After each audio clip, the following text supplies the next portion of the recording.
now, welcome to the Great Cigar and Pipe Show.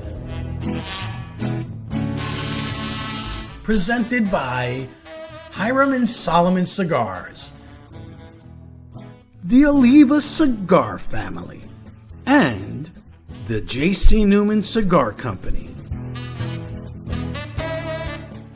Coming to you live from the Corona Cigar Company studios.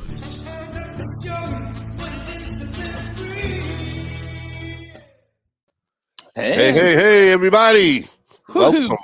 Here we go. Joey G actually made it. Everybody. Joey G He wasn't. We were worried about Joey. He has a new virus that's only in the Midwest. Midwestern yeah. virus. Ronnie, you're probably next. You could be next. Oh, thank you, Bob. I love you too. Well, welcome everyone to the Great Cigar and Pipe Show. This week is our pairing week. So our whiskey, our big guy who really has no palate tonight, has no idea what's going to happen. Well, he's a big guy. Joey's a big guy, you know? Whiskey big guy. I'm a whiskey big guy, yeah. A whiskey big guy.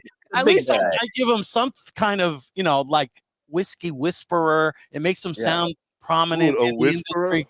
The whisperer of whiskeys. Like he's important. Yeah. I want Joey to feel inclusive. Well, that's why I call him the big guy. Yeah, that's why I have a big segue for them all. That's right. He rides a big segue. Yeah. No, I mean, Ron, you know what? We should introduce ourselves because we may have a few people listening that don't know who the fuck we are or why we're even here. Well, I don't know why a bunch of people that we don't know. So who are we? Well, I'm Ronnie Pecorini, down below, all by himself, down in Tampa, alone. Down below, but he's above Ronnie's head. That guy up there. He's ahead of the curve. Kyle, this is an opportunity to fart on his head. He's my excellent co-host that used to sit right here next to me, Mr. Kyle Jesso. Good evening from wonderful Tampa. There you go. And then we have the Bopsy twins over there. My brother, retired Bob. Welcome back, folks. There you go. And then, folks, the one, the only, our chooch master himself. And let's all wish him a happy anniversary, Cousin Frank. Thank you. 35 years. I know feeling. Congratulations. 35 big ones. Yep. And we're going to the strip club later, right? Yeah, you look at the before and after picture and you're like, what the fuck happened? What happened? It's called age, Joey. You too. If you're lucky enough to get this old. Not the way he drinks. Not the way he drinks. No, this is the water of life. Exactly. So, I'm fountain of youth. I'm 67 years old and I still look like this. 67? This is why I'm on level with you guys. There you go. Well, anyway, for the guy that's on the level with us, the one that's sitting by himself over there just drinking away, our big guy in the whiskey world from the Whiskey Network, Joe Gulino. What's going on, everybody? And happy birthday, Ronnie. Yes. Thank you very much, everybody. 6'5". 6'5". 6'5". I'll never catch up to Bob, so it's never okay. catch up to Bob. He's miles ahead of us. Thank God. He's lucky 7. I am winning the race. Well, we all won the race since we were the first guy in there, but you're definitely winning the age race on me, buddy. But at some point, Ronnie, Bob's going to stop aging, and then you're going to catch him and possibly surpass him. So think about that. Well, I don't know. We have some very long genes in our life. I'll do that tomorrow.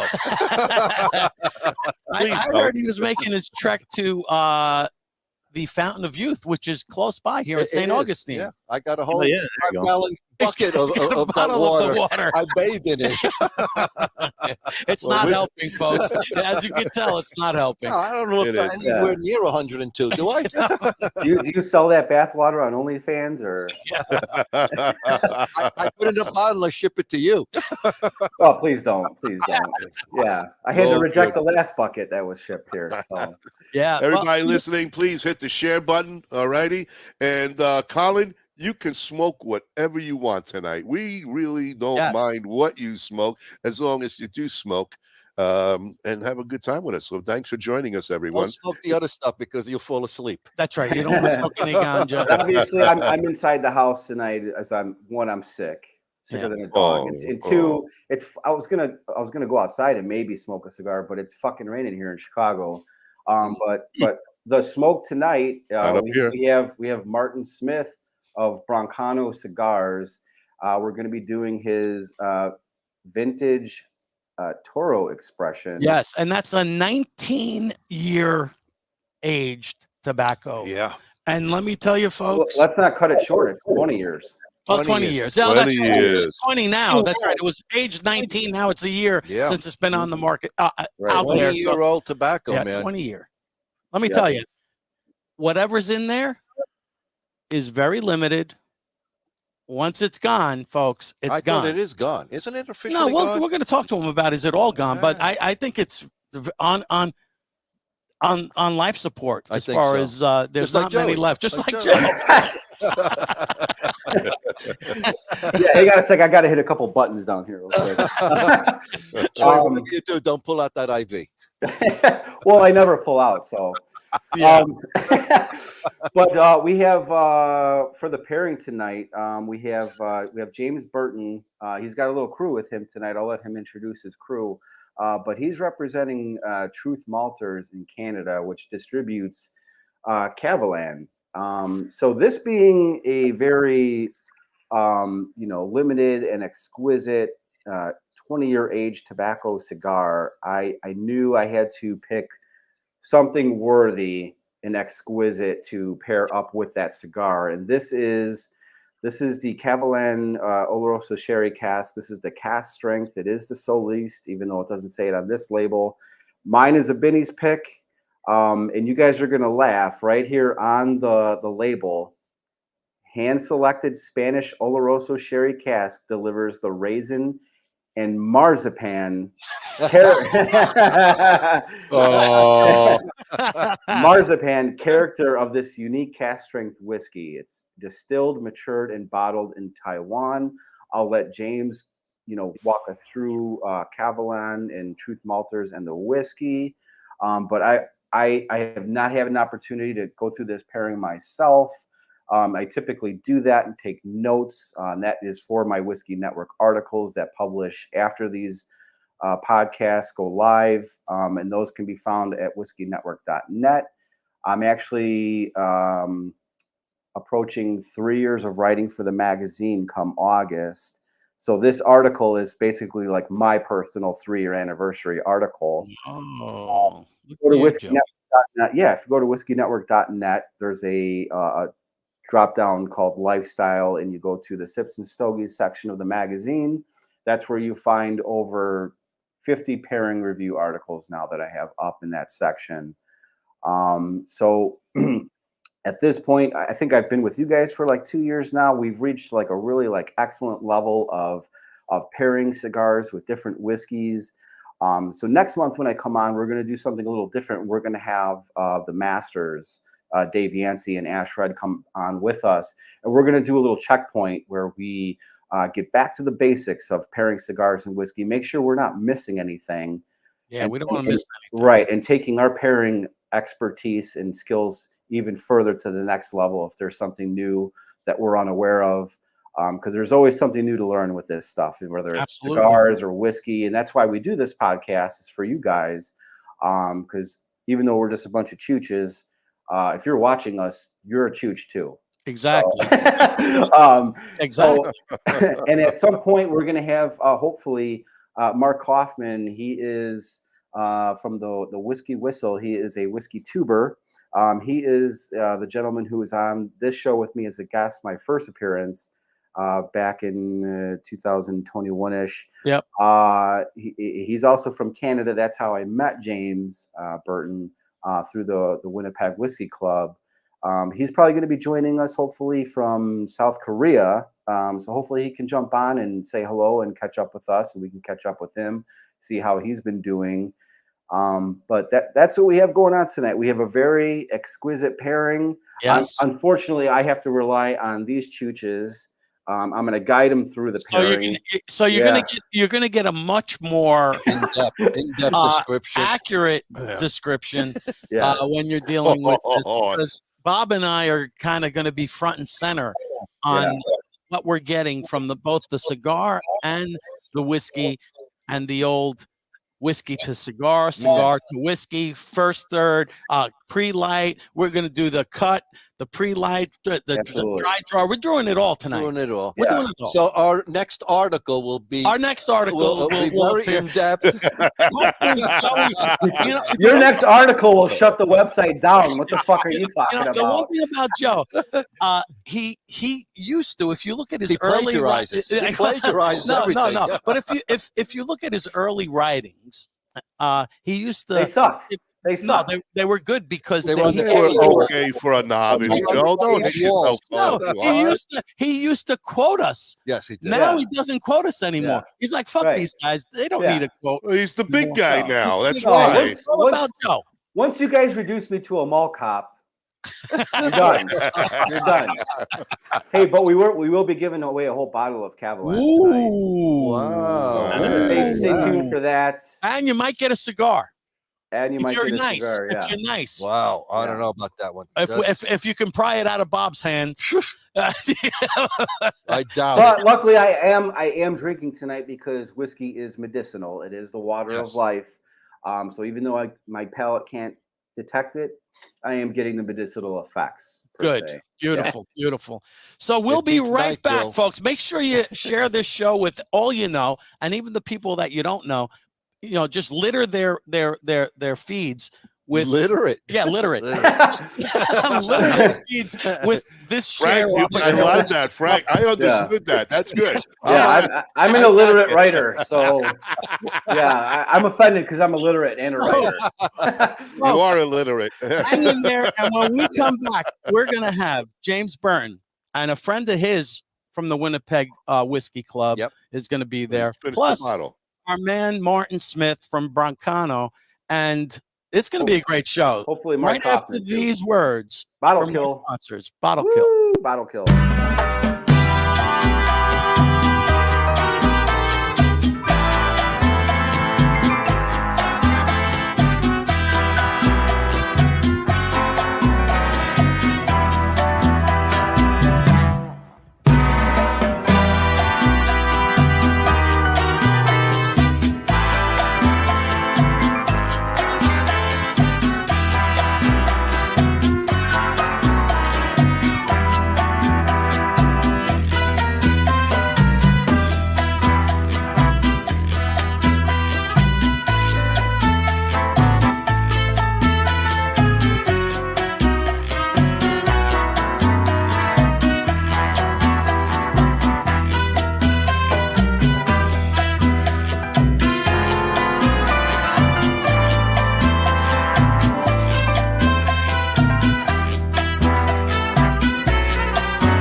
At Norwood Royal Cigars, we have the biggest walk-in humidor in the Midwest. Our 1,500 square foot humidor is home to almost 4,000 different cigars that will meet the need of any cigar enthusiast. We have boutique blends to the more traditional selections and everything in between. From the novice beginner to the aficionado, the knowledgeable staff at NRC will find the perfect cigar for you. Located on the northwest side of Chicago, we want to be your shop for all your cigar wants and needs. As always, at Norwood Royal Cigars, light it, smoke it, love it. Experience the magic of Rockefeller Cigars today. With 11 years steeped in tradition, passion, and mystery of the leaf, Rockefeller has a cigar just for you. Be like the greatest magicians and make Rockefeller Cigars appear in your lineup with any of our 4 lines.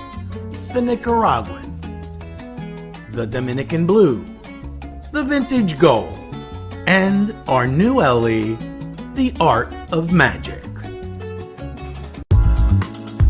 Cigar in the Bottle is 2 palate-pleasing gifts in 1. A specially blended Grand Palmier XS VSOP Cognac is elegantly contained in patented numbered bottles. Winner of back-to-back-to-back-to-back medals at the LA Spirits Awards, Cigar in the Bottle inventor Forbidden Johnny teams up with Vartan and Hendrik Kellner for this custom-blended Vartan Reserva cigar, well-preserved in a hand-blown glass chamber featuring Boveda two-way humidification. All begins at the very first climate-controlled Rodriguez Olivan cigar factory located in the Dominican Republic. Our two major brands include Don Olivan, which are boutique cigars suited for that individual who takes great pride in something unique. BAMF is our armed forces cigars designed for that badass mother effer. Not only are you smoking a great premium cigar, a percentage of the proceeds is donated to our heroic men and women in uniform. All right, we are back, and let's bring our guests on. This way, they know that we didn't forget them. There's a nice article up on whiskey-network.net on that cigar in the bottle. Oh yes, that's right. Yeah, we just did a pairing that last year. We put that up against that Barrel Craft Mitsunara bourbon. I remember that was a good article. Yes, it was. Mm-hmm. All right. There are our guests. Joe, why don't you introduce them for us? All right. We got Martin Smith with the hat on and the lovely beard. He is. And Martin, he did add a little Grecian Formula 44 to the beard because he wanted to look younger for the show. Yeah, he absolutely had to look a little younger, obviously. Look like he's 25 years old. Jesus Christ, look at him. You used the whole bottle, right? He is from Broncano Cigars. Are we saying that correctly? Broncano? Yes, correct. Yes, Broncano Cigars. Broncano Cigars. All right. Welcome aboard. And we have James Burton from Truth Malters Distribution. Yes. Now, James, you're up in Canada. You're in Winnipeg? That's correct, yeah. All right. So there's no snow there, huh? There's no snow because it is summer there. Winnipeg, Manitoba is very, very hot in the summer. We get the both weather extremes. Wow. All right. So let's get right into it with James Burton here. We're going to switch it up and go to the whiskey first. James, why don't you tell us a little bit about who you are, your journey into whiskey and into the whiskey industry. Sure. Yeah. Well, I think my journey started in around 2015 when my wife bought me my first bottle of Scotch for Christmas. It was a Lafroig quarter cask, and just getting when you have beautiful packaging and you have the bottle in your hands, you can't put it down, and then the obsession creeps in, and you have to acquire and try all of the possible whiskeys you can, and you do a lot of research, and when you do a lot of research you find like-minded people. So my journey kind of fast forwarded when I met Mark, who hopefully does eventually join us here. I was on one of the first members of Scotch Addicts, the Facebook page, when there was only about 1,500 people on there. And I connected with a fellow Winnipegger who had lived in Korea. And, within a year's time, he came back to come to a Jets game. And we hit it off when I said, well, I insist you come over and we meet in person. And from there, that first meeting, we decided where we would one day start a whiskey club. And then the whiskey club, the Winnipeg Whiskey Club, that was about 2018 when we decided to have our first meet. It was a beautiful sherry bomb. It was the Glendronach Parliament that we sampled, as well as an Olorosso sherry. So we paired an Olorosso sherry with the whiskey that was influenced by the sherry. Mm-hmm. And, it was just the start of something really fun and awesome. Mark had left, so now I've got a couple guys that assist me in running the club. I've got 3 of them here, Mike, Will, and Joe. They might make an appearance. They're kind of just hiding. They're having tacos right now. But they all have a glass of KaVaLan in their hand. And that's another thing, that very first meeting that we had, a gentleman named Bill, he goes by William, Bill, Shane is the last name. He was just telling me, we were just chatting about different whiskeys and how I hadn't even tried a KaVaLan. And he said, "Oh, well, guess what? My brothers and I are going to be the new Canadian distributors for the company." So I thought that was really neat. And over the years, we kept in touch, and finally, lots of opportunities through Bill, Larry, and AJ. The Shane brothers from Truth Malters have brought me under their wing, and I feel like I'm the fourth brother, and we're just touring the world and drinking whiskey at the same time. Nice. That's a good thing to do. It is a very good thing. Yeah. One of your AA meetings? Well, we're all in different time zones, so there's no time for meetings. Yeah, who's got time for meetings? Yeah. No. Excellent. So yeah, I need to find out a little bit about this whiskey that we're drinking today. Yeah. Because, again, never heard of it. Totally blind. Joe sent us our little sample vials, I'll call it, and we cracked it open, let it breathe for about an hour, and the first thing right out of the gate on the nose, it was very grape forward. Oh yeah, raisin, absolutely, raisin, and it was very right off the bat. And as it opened up a little bit more, you started to get your kind of signature caramel overtones to it, but the raisin and grape are still very forward in it. Very much so. So the process is this a blended or is this a single cask, or what are we talking about as far as this whiskey? Sure. So I'm glad you guys are all sitting down because I can talk all night about them. KaVaLan is a single malt distillery, so no blends. Okay. They're located in Yilan, Taiwan, and they were founded in 2005. So they're a very young distillery.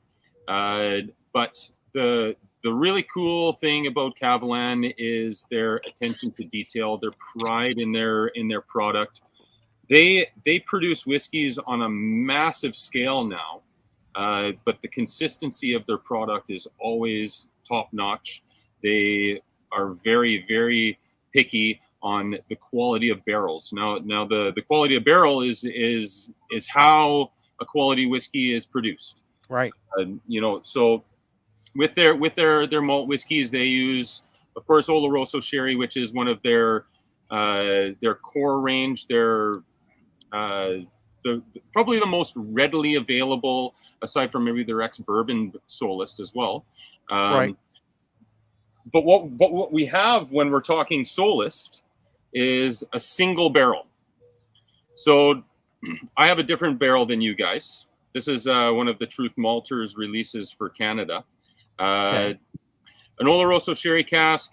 They have many. I'll list off all the sherries and all the type of casks they have momentarily. However, what they're doing with their barrels is it's almost like a Kentucky warehouse. You have a very similar hot and humid climate in Yilan, Taiwan, as you would in Kentucky. So the heat in the warehouse and the cold evenings and the essentially the climate is allowing a whiskey to mature extremely fast. Right. The color, of course, is natural color. Yeah, which is a beautiful color, by the way. Nice and dark, rich. Yeah. You see a lot of flavor by just looking at natural color. Exactly. If it doesn't say natural color, you're looking at maybe smoke and mirrors, and you might not get what you think you're getting. But with KaVaLan, you do. This, of course, is a single barrel. They bottle all of their Solist series at cask strength. So every time you get a new Solist, you might have a different alcohol by volume, your ABV. They also don't add age statements to their whiskeys, similar to bourbons or majority of bourbons, because typically you can achieve quality flavor in a short period of time. And, you don't necessarily want to sell a bottle that says 4 years old on it compared to one that says 12, because the older one will typically win. Right. However, on the solists, they do give you a cask number. And we can actually find out the age of the whiskey you're drinking and the whiskey that I'm drinking. Oh, interesting. Through the cask number. And then on the back, they tell you when it was bottled in the white print there. So that's why I was asking you, Joe. So, Joe, what's our date there? So you have S, that's for sherry. Okay. You have 17, that's the year 2017. And then 0510 is May 10th, 2017. Oh, okay. Okay. So you flip it around, and you've got your somewhere up there. It's quite light, but I know what it says. It's 23/09/05. So September 5th, 2023.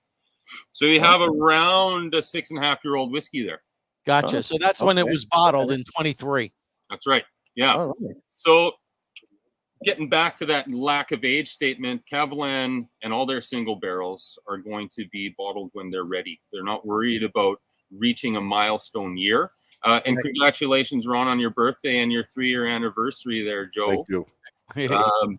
It's Truth Malter's 5th-year anniversary, in fact, just the last couple of months ago. So lots of things to celebrate tonight. Yes.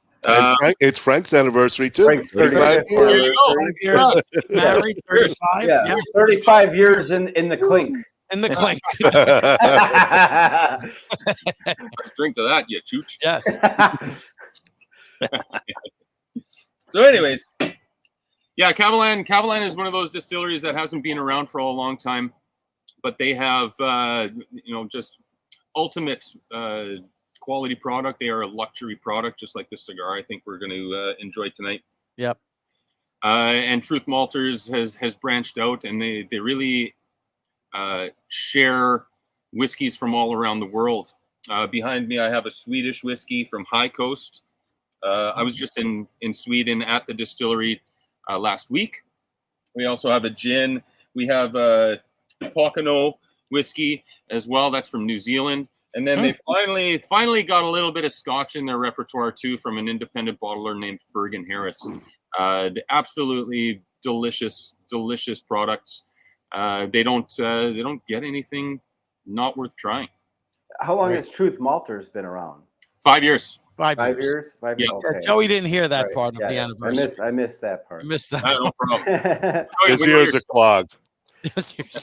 Oh man, my head feels like it's in a vice, man, with this virus that I have. I don't know what it is, but not COVID, but yeah. Okay, if you say okay, so tasting notes on this whiskey. It's gonna be obviously gonna be very a little different from your barrel to my barrel, but I'm curious. You chooches all have a sample of this. What kind of tasting notes are you getting on this whiskey? Yeah, definitely getting that grape forward on it.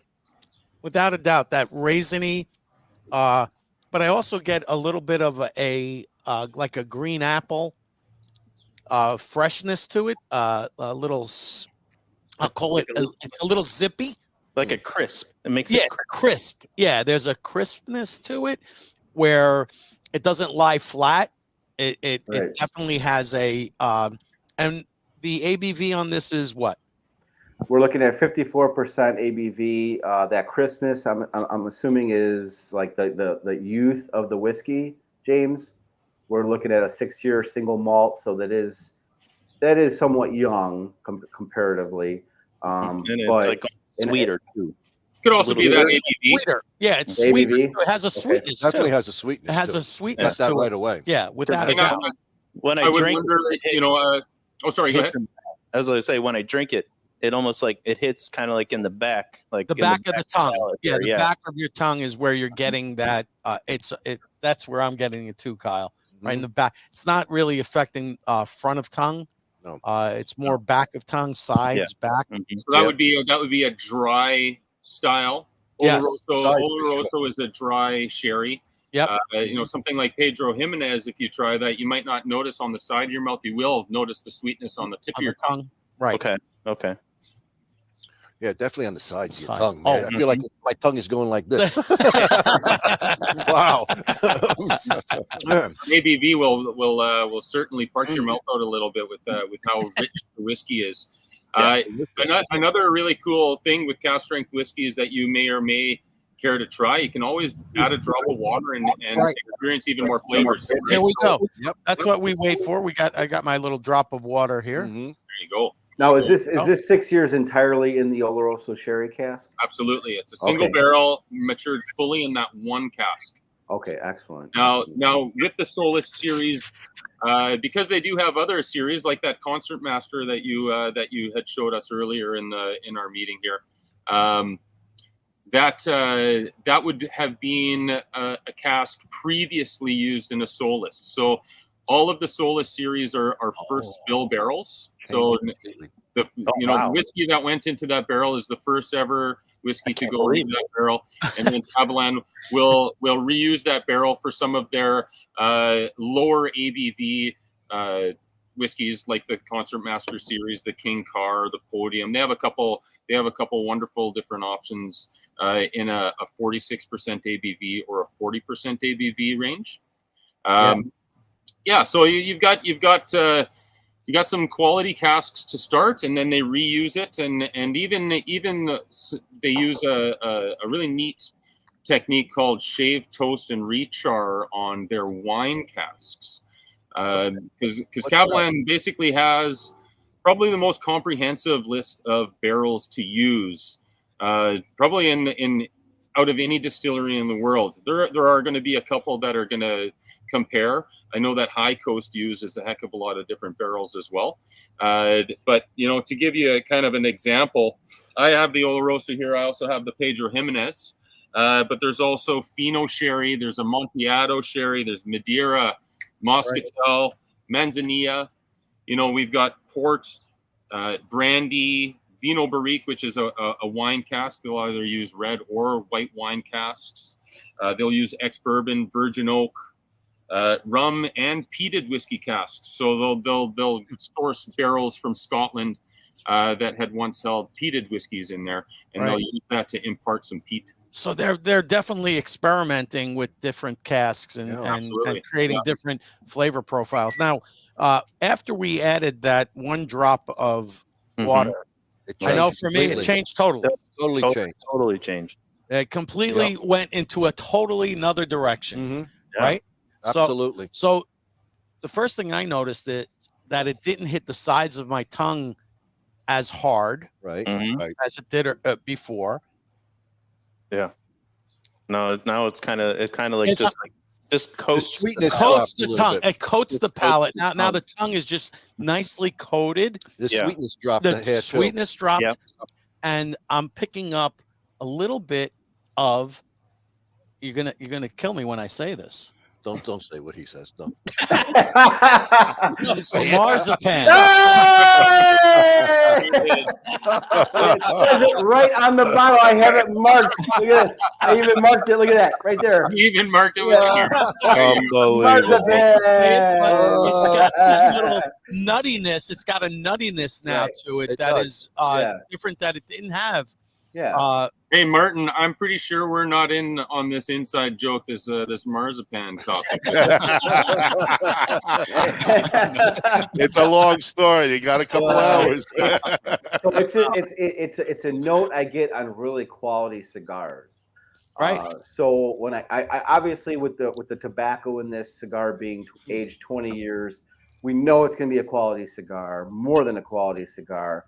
So when I saw marzipan on this bottle, I was like, I'm going to fucking do it. Because I'm silly like that. So here's the good thing. So I want to go to the cigar now because I think it's a perfect segue to start to introduce the cigar. So visually, the cigar is beautiful, oily, nice. And if you look at it, look at Joey to put it up there. Chocolatey. I mean, you look at it, it looks like a chocolate rod. It is truly a magnificent constructed cigar. So it's constructed beautifully. Chocolate rod? A chocolate rod. Yes. You've never had one of those? It's like a chocolate covered pretzel rod. You never had Easy rod. Easy rod. A chocolate covered pretzel rod. Martin, don't let them do this to you. So that's on the foot. odor of And the cigar. The leaf is flawless. The by leaf the is way. beautiful, Not flawless. a vein, nothing. Yeah, I mean, it's beautiful. just beautifully constructed. Chocolate is why I said chocolate rod, is because this is literally as if you took a chocolate bar, melted it into a cigar shape. That's what this cigar smells like. It has such an incredible chocolate overtone to it. And on the dry draw, same thing. You get that chocolatey with a little bit of leather. So it's like you got the horse, you're up on a horse with that saddle, and you have a Hershey's bar in your pocket and melted and went onto that saddle. That's what you got here. What are you licking the saddle? let's get James. James, why don't you cut that cigar and do a dry draw? Let us know what you get. Well, I'm doing it right I've now. already cut it. All right, why don't you do a little dry draw action? Let's see what you got. Ooh, that was nice. It is chocolate all the way. I'm definitely getting a full-on chocolate stick in my mouth right now. Yep. At least you didn't say Rod. All right, you didn't say Rod, but it's a dark chocolate. That chocolate, that mocha note is really, really prominent.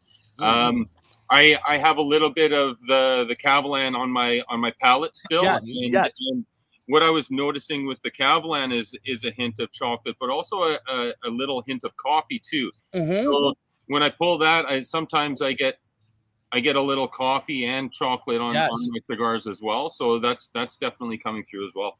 I agree. So I'm gonna toast this up. Might as well have some toasted chocolate.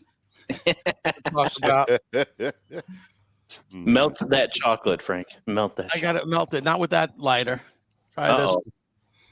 I just filled them all up. I know, Bob. So as you're lighting into that cigar, are you guys getting any kind of like foot smoke odor? Yep. Oh yeah, on here, very pronounced.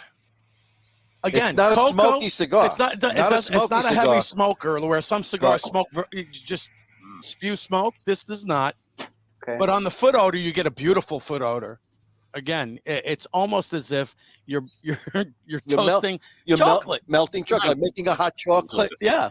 You know, that nice deep chocolate smell when you're on the stove melting a chocolate bar or something. Oh my God, this cigar is fucking unbelievable. Really, wow. So Martin, if this cigar is 20 years old, were you 10 when you rolled this thing, or what? 3.5. Wow. Actually, no. I just meet the right people and things just fall in my lap. Yeah, literally. I don't know how this cigar made it into this man's hand. It's such a limited. It's all in his lap. Into his lap.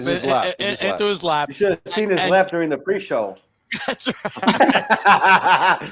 I wish a bail it. Look at Mark's side. Wow. I've never seen a black man blush before. So I want to ask, James, when you lit the cigar, what was your initial thoughts that ran through your mind? Oh, yeah. Wow, primarily. Right.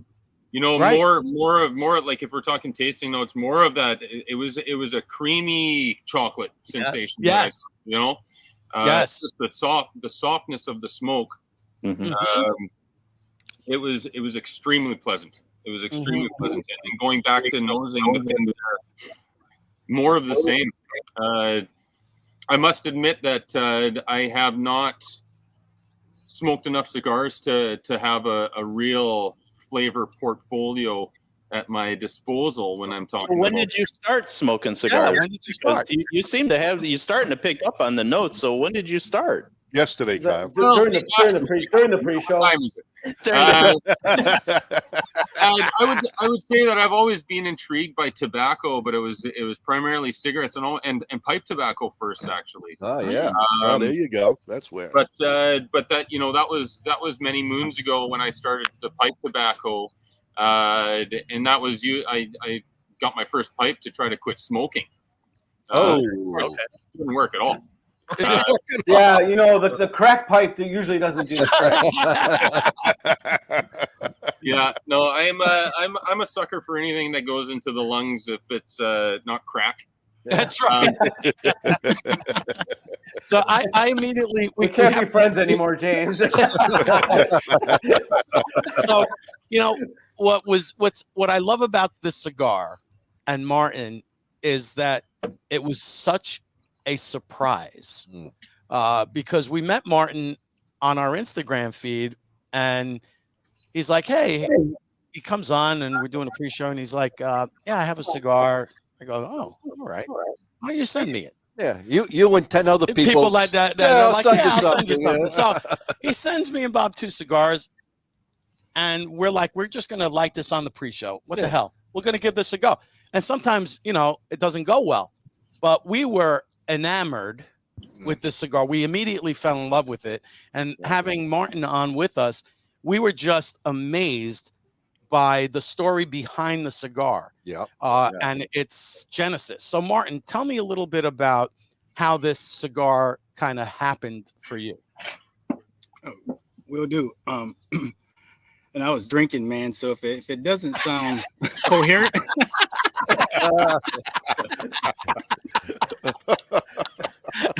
Yeah, pull a Joey on us. Go ahead. Tell us. He's like Beyonce right now. I was drinking.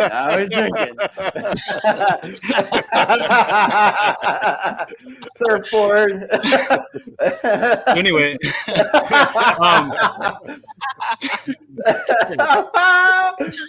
Don't worry, he's from Wisconsin. He'll toughen up eventually. Martin, we did tell you this was a serious show, right? You do know this is serious, right? Mark doesn't drink anymore, but he doesn't drink. Let's go back to the word chooch for a second. I used to work at I used to work at Frank Gentile in Racine, and it was an Italian dealership, and every day I would get called chooch. I didn't know what it mean. So one day a sign of affection. I see my sales manager at the it was like a Roma Lodge or something like that, and I was like, "Hey, Chooch." She's like, "No, not here." We don't talk like that here. What are you doing? Exactly. Well, I interviewed a bunch of people this week, and whenever you ask for a backstory, they want to tell their whole life story, and I'm like, "Hey, man, just talk about what's on your resume." So I'm just gonna talk about this cigar. So about 2 years ago, 2022. That's why I'm thankful that you guys actually put me on, compared to with this great brand of whiskey. I mean, I couldn't ask for anything better than this. So 2022, I decided to start a cigar brand after going on vacation, and I was there in I think Dominican Republic smoking a cigar, and I came home in March or whatever, and I was smoking a cigar and amongst other things, and I was like, what? I wonder how much it costs to start a cigar brand. Googled it. Wait a minute. What were the other things?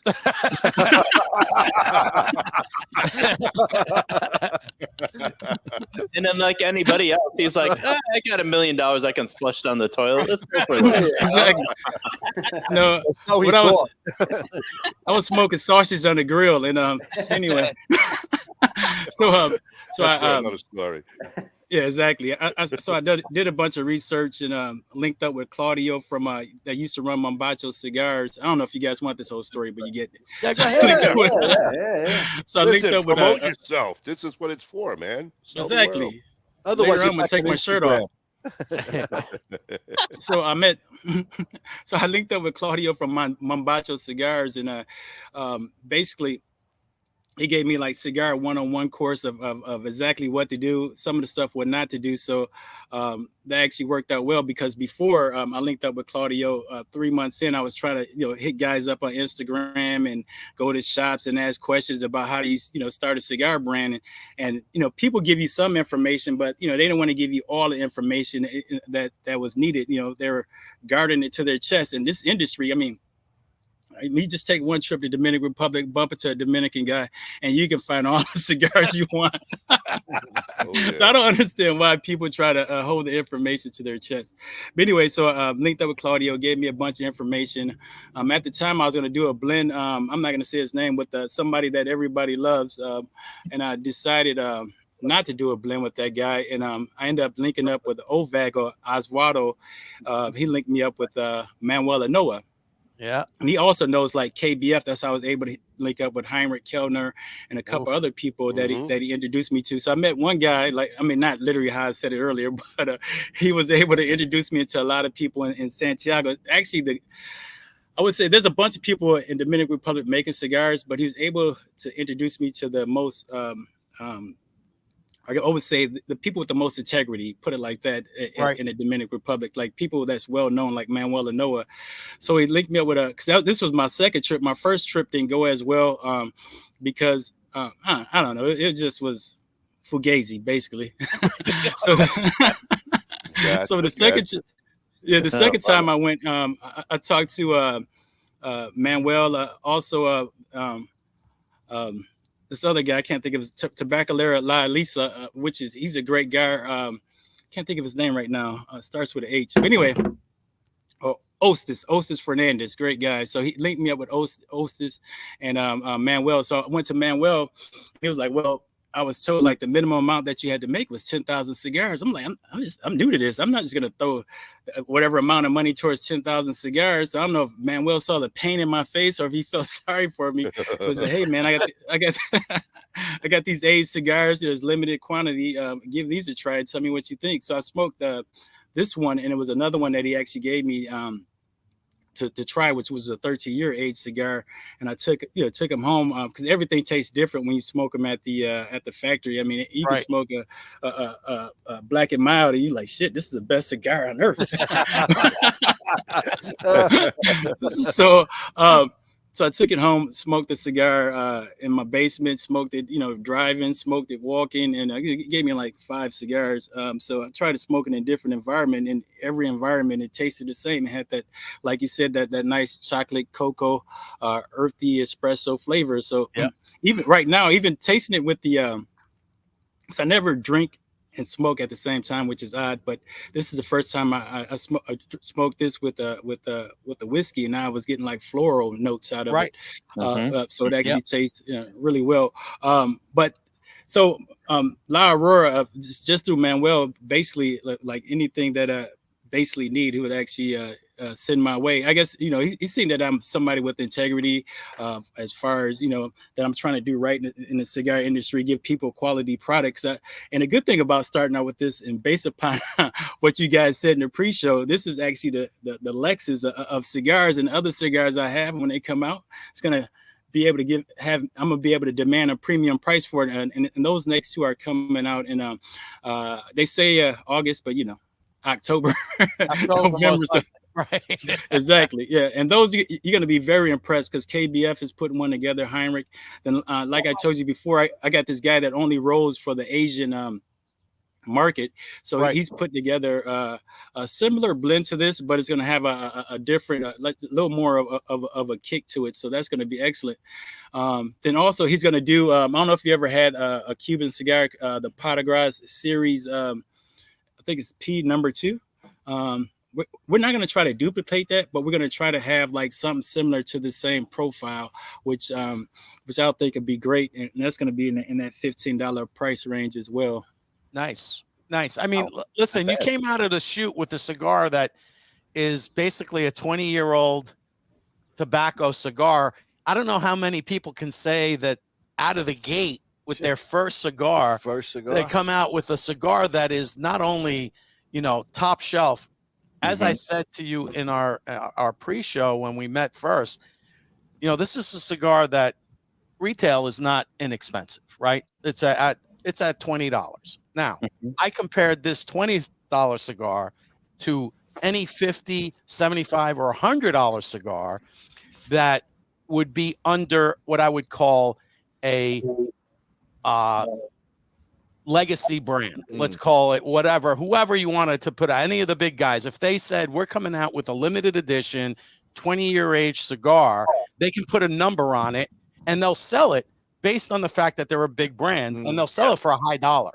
This cigar would match that and rival any cigar at that price range. I agree. So this cigar at its price range now is unbelievable. You've really struck a nerve. I know with me and Bob, we were in shock when we smoked this. I mean, the construction is absolutely beautiful. The ash is a nice stiff ash. It won't fall apart on you. How many of these do you have left? And the last time you said there's about 500 left.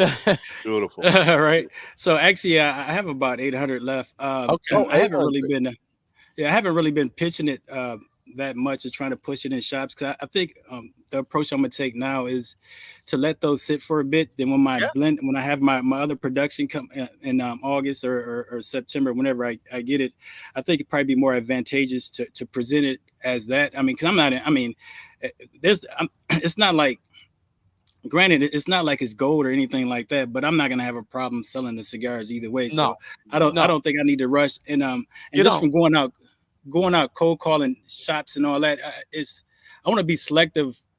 I mean, obviously you want volume, but I want to be selective of which shops that I put it in, because it's not going to do me any justice for the box to sit on the shelf somewhere. Some guy walks past it and send them to a brand that they already know. It needs to be in a lounge where, you know, there's people there that tobacconists that's going to take the time to explain the story, the history behind the cigar. You know, so that's what I want. And the shops I have it in now, I think they're pretty spot on.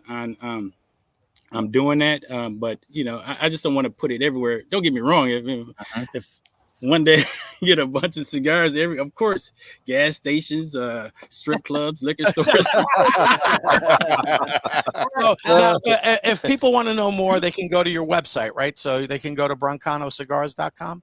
Well, yes, and if you want to know where to buy the cigar at, I have on there where to buy, and it lists the 3 states that we're in, and also the websites you can purchase that. And you can always purchase it from me, but you know, my preference is that you support the brick and mortar and the online shops. That way they'll order more, and I'll be in demand to be in those shops. So You got to tell us where those shops are, because I'm sure people want to know.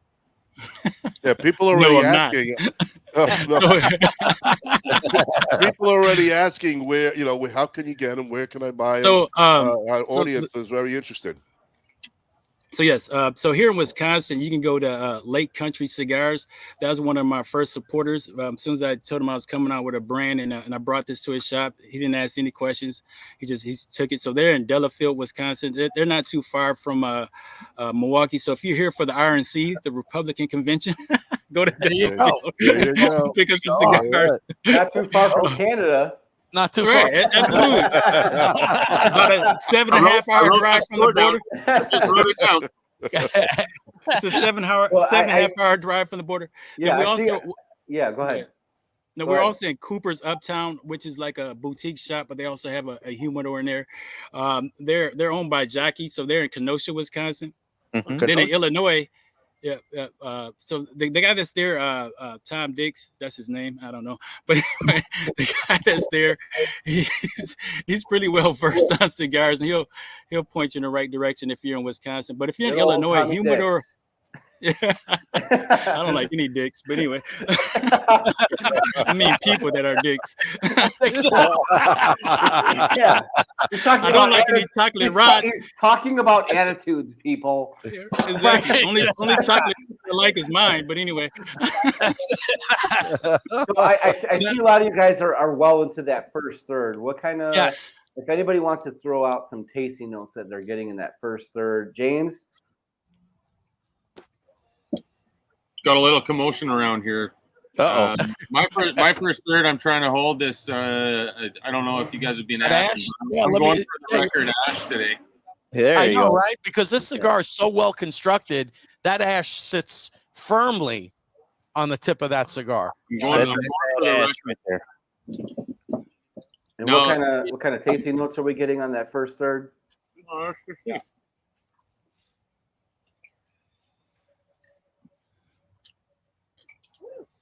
Well, first off, that retro inhale is softest and easiest retro inhale I've ever had. Right? Isn't it beautiful? It's so soft. I was trying to actually show somebody. I was sitting in Sweden in the smoking area. The rules in Sweden with tobacco and alcohol are quite strict. You can't do both. So there's a smoking area, and you know, if this is the border, you're allowed to smoke here, and then you're allowed to drink here, but you can't do this. Yeah. You know, you can't. Okay, for us Americans, that's called communism. Right. So we were sitting with these randoms, and I was smoking. I think it was an Oliva, actually. No, it wasn't, because it didn't. No, an Oliva has never done this to me on a retro. I'm trying to talk about a retro inhale, and it was the first time smoking this cigar, and it was stronger than. Right. Than it was strong. Right. You weren't prepared. It burnt your nasal hair. I was immediately eyes watering, and just a very, very strong. Eat a steak dinner before you smoke this type of cigar. But this one, I feel like I could wake up with it, have a coffee with it. I could have a hoagie sandwich at lunch with it. I could drink whiskey all evening with it. I wanted to tell you, Martin, so many times while you were talking, I just wanted to interrupt you and say, you only have 800. Just give them all to me. That'll be my desert island cigar. If I had to choose a favorite, I've only got two favorites now. I've got the Plasencia Sixto de Alma Fuerte. That is just a beautiful cigar. But this one right here, man, there's just magic happening right now. I've never had a more inviting cigar. Yes. And it's the pull on it is such a pleasure. The gauge is perfect for me. The duration of time, I've got a long meeting to do. I think after I say goodbye to you guys in hopefully not too short of a period, but I'm going to have more time to enjoy this. It's just awesome. I appreciate you very greatly for sending me a cigar all the way to Canada. You said the price range. My concern. Yeah.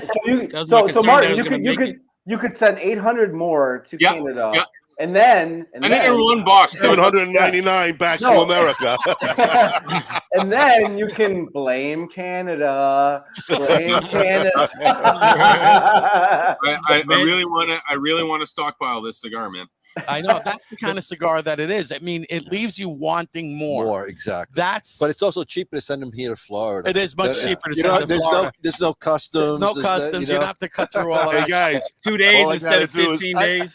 I'll just drive up to his house in 45 minutes. That's all. All right, so let's take this to the pairing for a second. Yes. We're in the first third. Let's take it in this direction. We'll go to the cigar, and then we'll go to the whiskey. If you guys want to go ahead and do that. So we're going cigar to the whiskey, and let us know how is that cigar changing the whiskey? I think the creaminess of the cigar and the whiskey now with that nutty marzipan note has it more like it's almost like having a caramel macchiato espresso with a little bit of coffee in there too, with adding a little bit more coffee and mocha. So you got caramel, mocha. It's really rich. I'll call it very rich. There's a richness to this. What are we at Starbucks? We are at Starbucks. Wow. So we're going more towards like a breakfast type of pairing. Like I mean breakfast, but you know what? As James said, nutty. It's got nutty, more nutty. Yes. Yeah, there's like no Ronnie, more like Ronnie. Yeah, okay. But I think, as James said, you could wake up to the cigar and not have an issue. You could have your sub during lunch. When I get those 800 cigars, that's all I'm going to do, man. I'm going to wake up with it. I'm going to go to sleep with it.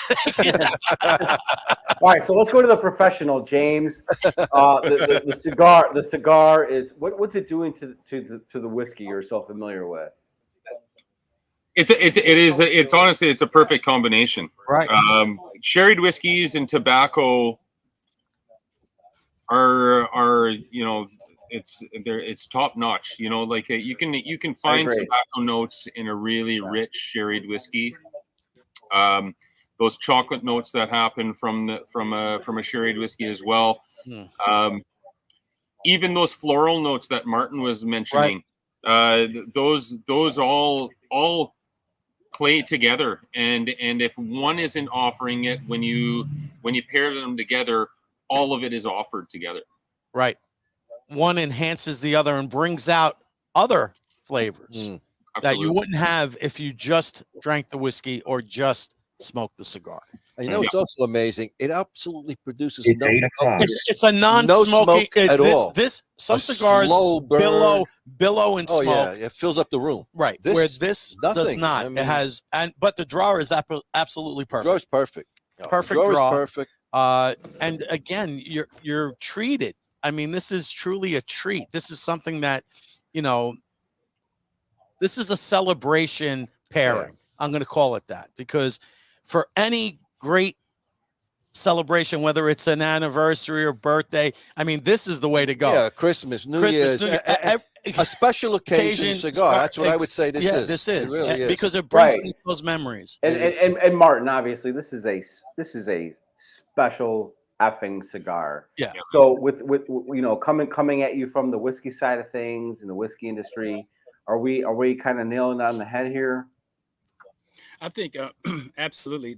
Basically the tasty notes that you have, and based upon forgive me, man. The guy from Canada said, as far as with the retro hell, because you don't get that irritation that you get sometimes with the retro hell. And I smoke 10 of these, and I try to retro hell every cigar that I smoke. And with this one, I never got that irritation, or even like that nasty aftertaste you get later on from smoking like a Dominican tobacco. I didn't get that from this cigar. Even with the whiskey, I drank a lot of it, but just tasting the sip I have left. I didn't follow the instructions. I'm sorry. After party in Wisconsin. Come on up, man. I think with great whiskeys, just as with great cigars, they leave your palate very clean. Yes. There's no aftertaste. There's no afterburn, I'll call it. Even the retro, it leaves your nostrils clear. I mean, you don't have that scent that you're smelling that cigar smoke. Magnificent. Right. Nothing. No, you don't feel So this is like upper level pairing. Upper level. Yes. Like, Very upper level. Absolutely. If you were at a pairing shop and they had this on the menu, where you have no problem dropping some dime on this. Oh yeah, exactly. Yeah.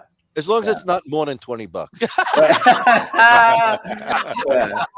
Sorry, but my friend Bob is from the 1905 era. So no, I'd say $1,000,000 back then. Royalty. Yeah, and this is cigar and whiskey royalty. It is. These are things, like I said, celebratory pairing. You can celebrate. We should be wearing tuxes for this. We should. We should be wearing, All right, so let's do this. Let's go to the sponsorship. We'll come back. We'll get into like the second and final third of the cigar. We'll take the pairing in a couple different directions, and we'll see if Mark jumps on with us, hopefully, and we'll see where things go. That sounds like Joe. You're pretty good at this. Not bad for a guy who can't talk. He's learning. He's learning. He's not bad for a guy who's got, I don't know what disease. Midwest virus. With the Midwest virus. Yeah. We'll be right back after these words from Mark. I got it from Mark. Great cigars take time. The Fortaleza Libre story began in 2013 with the idea of starting a brand of cigars that would exemplify the strength and freedom that define America. Our premium cigar voyage for quality and taste led us to the Dominican Republic and the tobacco fields of Santiago and Tamboril. Tabacalera El Joyito would become a trusted partner, and in 2019, our smoking strong and living free journey was realized with the arrival to our shores of the Fuerte Libre Bodacious. Fast forward 5 years, 2024, Fuerte El Libre rebrands to Fortaleza El Libre. Same meaning, strong and free. Our portfolio has grown to 6 core lines to satisfy the palates of cigar smokers worldwide. For more information, visit our website at fylcigars.com. Smoke strong, live free. Welcome to GTO Dominican Cigars, a boutique cigar company that artfully blends and creates some of the finest handmade puros from the Cibao Valley in the Dominican Republic. We are 4th-generation manufacturers and growers of tobacco with over 140 years of experience, offering a variety of styles, blends, and strengths. Mild, medium, medium plus, and full-bodied. We would truly consider it an honor for you to experience our cigars. Those who know smoke GTO. Before you light your next cigar, be sure to check out Cigar Medics, the makers of the patent-approved humidimeter.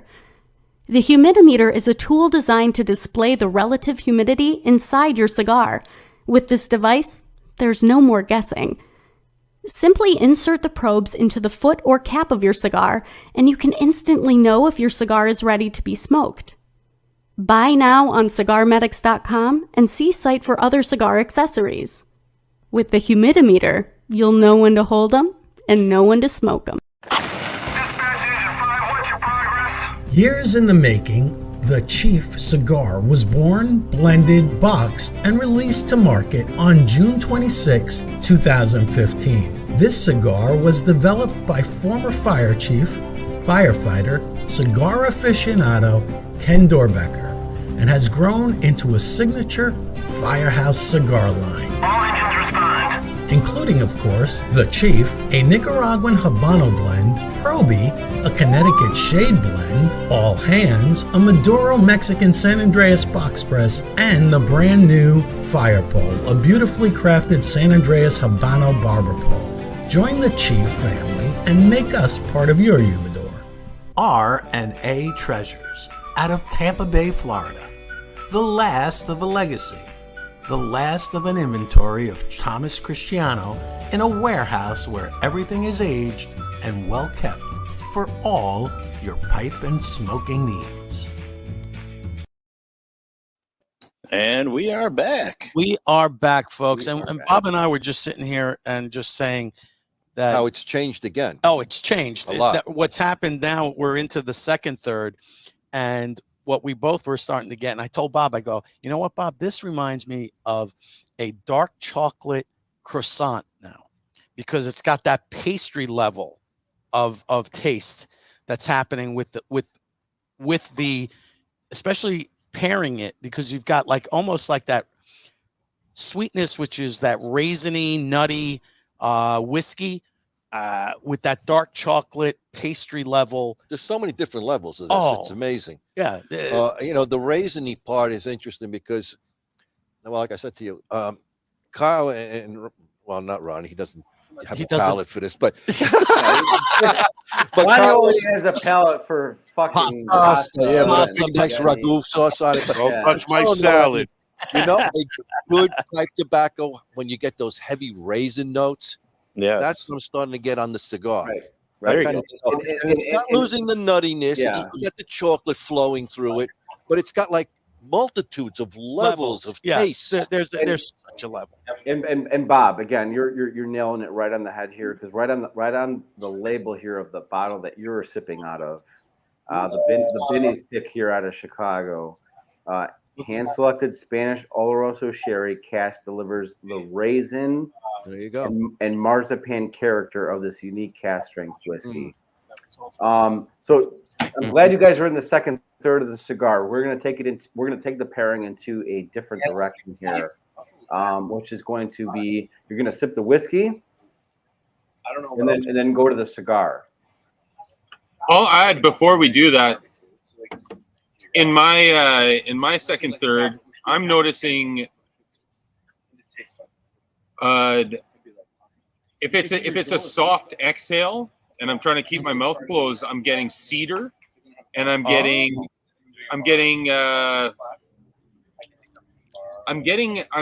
a sweet tobacco, not like, almost like it's reminiscent of what I get with a pipe. Right. Exactly. You're getting that sweetness. That Cavendish tobacco. Cavendish, like the sweetness of like a bright Virginian. You know, that's but that yeah, Corojo. This is that ash guy. Levels to it. Yeah, the ash is beautiful. I mean, the construction on this cigar is bar none. It's perfection. Perfection. It's perfection. You know, a perfectly rolled cigar. Yeah, exactly. There isn't a flaw to be had. You can't speak to one. You are one lucky son of a bitch. We said Martin. You fell in the cesspool. You rubbed it all over you. I mean, how does one get this? I mean, I'm even luckier. I'm getting paired with a $200, $300 bottle of whiskey. Okay, yeah. So yeah, like just so everyone knows, this is not a cheap bottle of whiskey, but definitely worth every penny. Oh, without a doubt. Yeah, excellent. Wonderful. I mean, but the compliments of the notes of the nuttiness between the cigar and the whiskey are just playing back and forth. Exactly. Incredible. Yeah. Great. These guys play in the playground very well together. Mm-hmm. Yes. Yes. And what you pay for with this whiskey is, there's multitudes of reasons where you're finding a luxury whiskey at that price point. Now, of course, age on this one is not like a 25-year-old Scotch whiskey that probably costs the same. You have a whiskey that is aging in a warehouse where the angel share is far greater than that of a whiskey in Scotland, where you're losing probably 20% per year. You can't really get a KaVaLan that is 25 years old. It would be molasses at the bottom of the cask. It would just pour.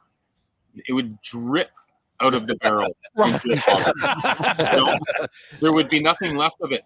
And that's why the maturation in a hotter climate. It's almost like boiling a spaghetti noodle. You know, it's going to happen faster in boiling water than it would in cold water.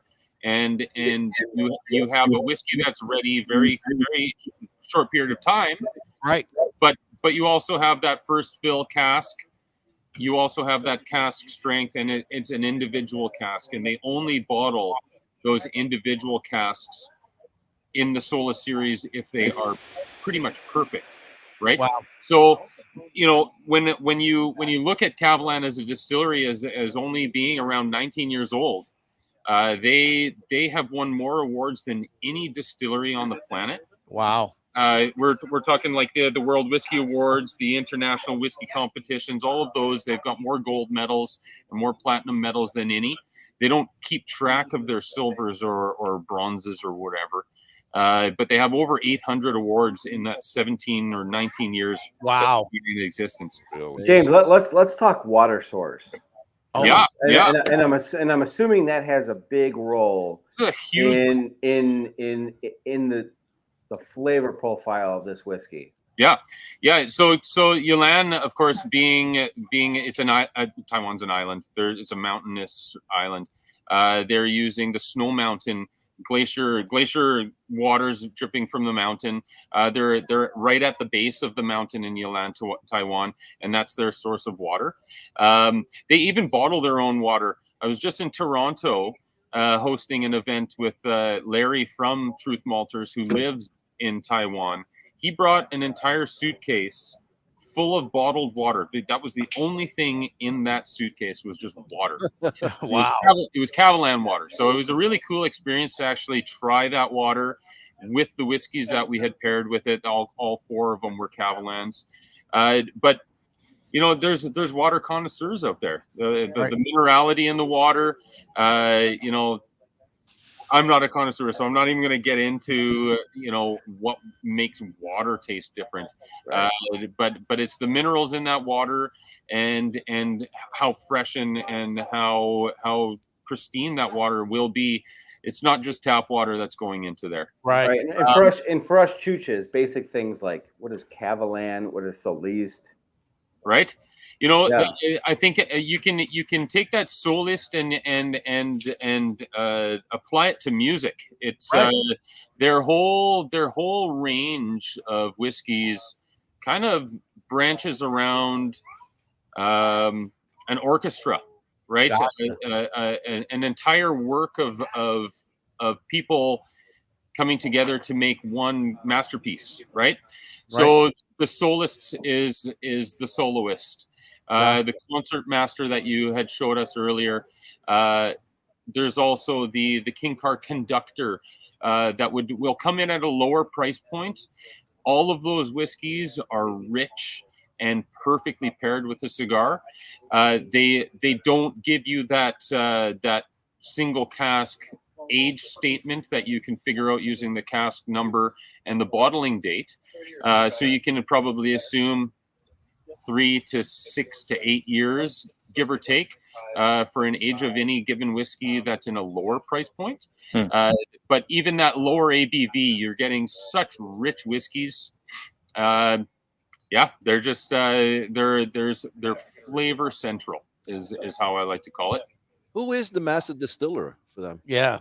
So prior to the current, it was Ian Chang. He was the master distiller that brought KaVaLan to the forefront of the whiskey industry, and now he has been graciously overtaken. I would say she has replaced him. Her name is Ann Ho, and she is a master blender to no end.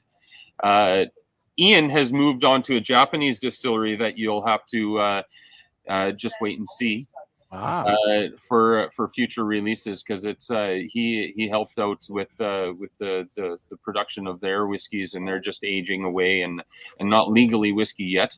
But Anne has taken over and has seamlessly kept KaVaLan going consistently with their products. Right. What was their background though? Where did they learn their trade? You know, Ian, I unfortunately I can't say too much about Anne. I met her in Banff, Canada, in Alberta, in February, and probably one of the tallest Taiwanese persons I've ever met. But just such a genuine human. Her favorite barrel to use is the Moscatel, which is a beautiful sweet sherry wine. That's yep. And Ian, his background is basically he just applied to be the master blender. Wow. They had a interview process where anybody interviewing had to blind taste and pick out notes from out of just by smelling it, and they are that's how these guys became master chooches. They just applied, right? Yeah, because there was nobody else. Yeah, we applied ourselves, Joey. Unlike you don't apply yourself. You don't need much experience to become a chooch, I'll tell you. But coming from a whiskey enthusiast, a whiskey nut, I'm always trying to keep my palate engaged with these world whiskeys, and then here we have a nice, beautiful bottle of world whiskey from Taiwan. Yeah. With that beautiful mountainous water source. And then you got your daughter on the screen there. That's Isla. that's right. That's right. His daughter is named Isla after the Isla region of Scotland. Pretty much after the first bottle of whiskey that I ever had. She is. Yep. And you know what's funny, James? My first bottle of whiskey that I purchased, unknowing that it was peated, was Lafroig 10 because it was so cheap. Yeah. I didn't know what I was like. Okay, it says whiskey. I bought that Lafroig 10 and I loved it. I went right through it within a matter of a week. And I this is when I was switching from beer to whiskey, so I lost like 10 pounds within a week because I wasn't sipping all that beer anymore. But again, the whiskey has all those medicinal purposes as well. That's why I'm sipping it while I'm sick. During Prohibition in the U.S., the only alcohol that was allowed was Lafroig because it's during Prohibition, certain distilleries and a certain amount of them were still able to operate during Prohibition if you had a prescription. I think the guy's name was Remus. Yeah. So so we have to love that aspect of it, and that's a Canadian and an American thing, because a lot of bootlegging went on between Canada and the States. Oh, absolutely. So that's where that term comes from. So getting into the final third of the cigar, I want everybody. We're gonna take it into an entirely new direction, which is the cigar smoked whiskey, which is you smoke your cigar. We're going to punch it right into your whiskey glass. Hey, Joe, got a question from Clay. What is the breakdown on the whiskey ingredients? Oh, that's going to be a question for James. Can you say it James? again? Yeah. What is the breakdown on the whiskey ingredients? Is what our viewer Clay is asking.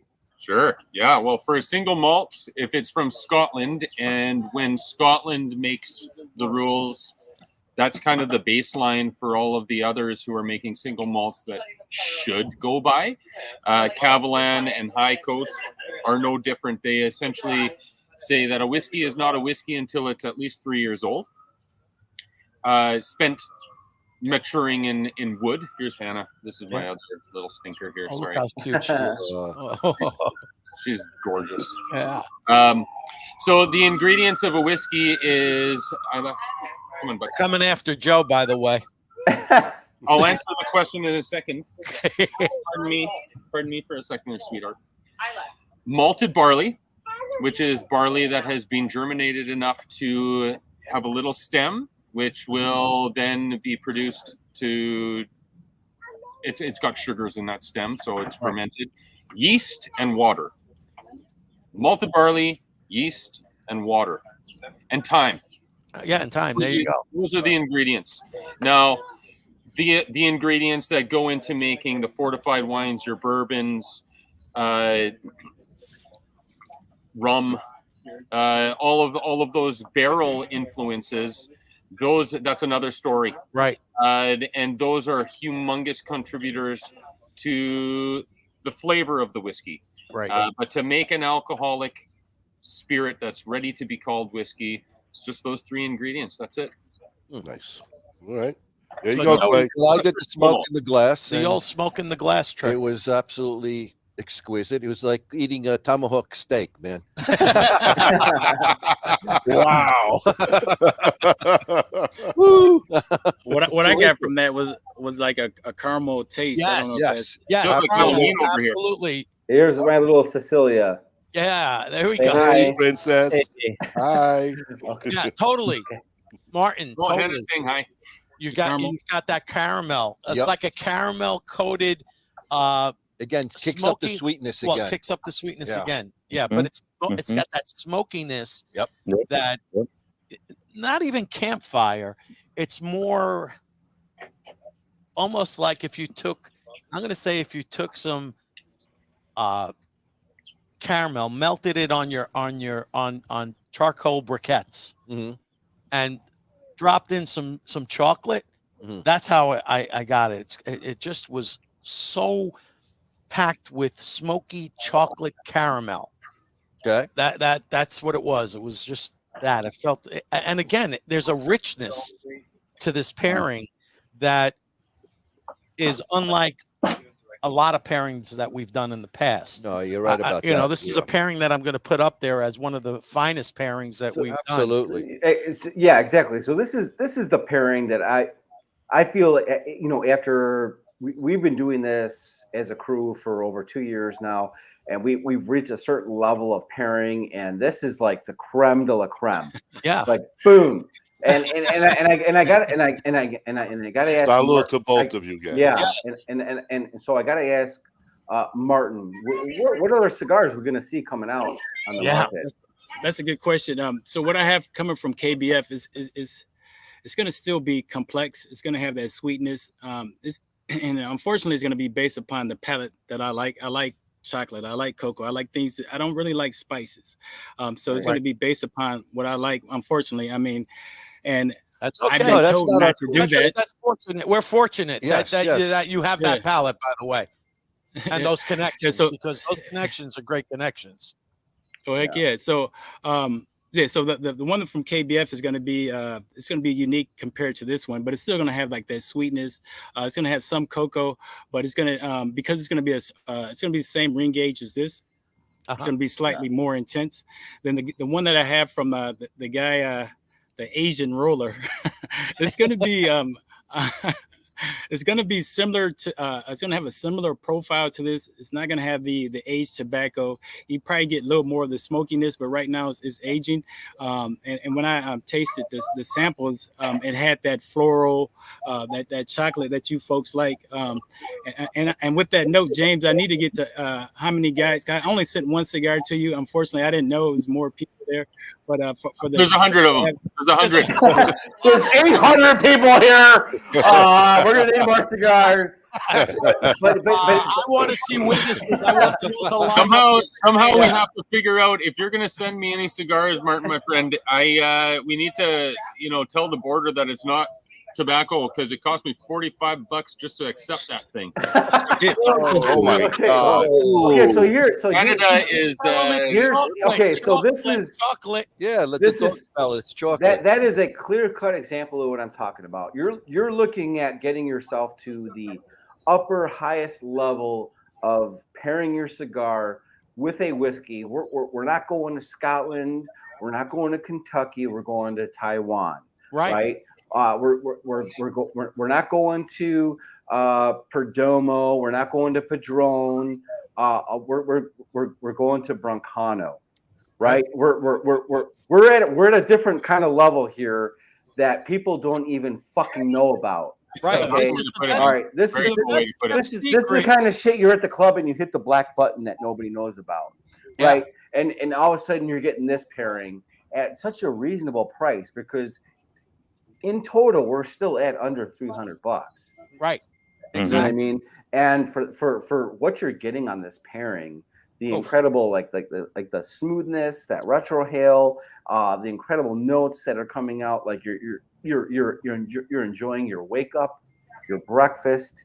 It's easy, but you could do it at any time of the day. Like who can't eat pancakes at any time of the day? Exactly. You know what I mean?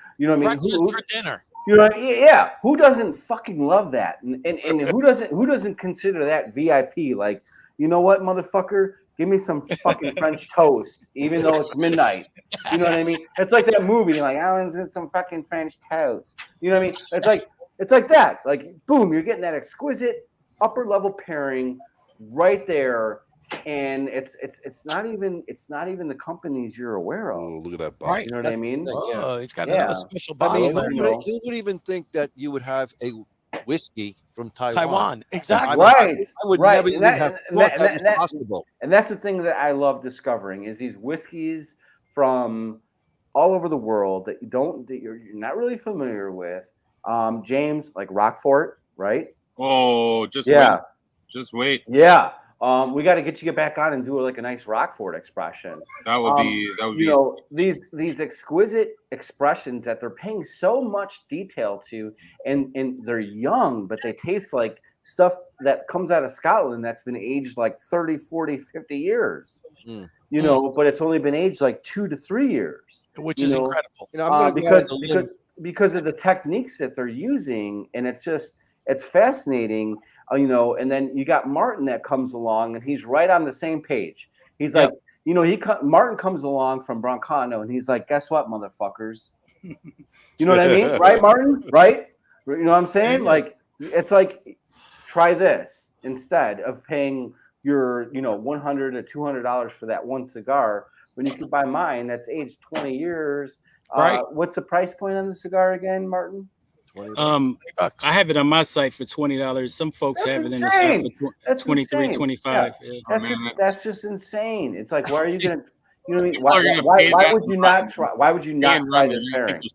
I'll tell you, $40 to $50. I'm going to go on the limb and say this is probably the best pairing we have ever done. I'm pretty much there, Bob. With you. This is the best. And based on what everybody is saying, I have to agree. And I can't do the pairing live with me, but I have to agree. And once I get to this, once my palate comes back, hold on there, Joey. Nice write-up. James just like nonchalantly pulls out this coffin with this whiskey here. Wow. What do you got there, James? What is the color on that?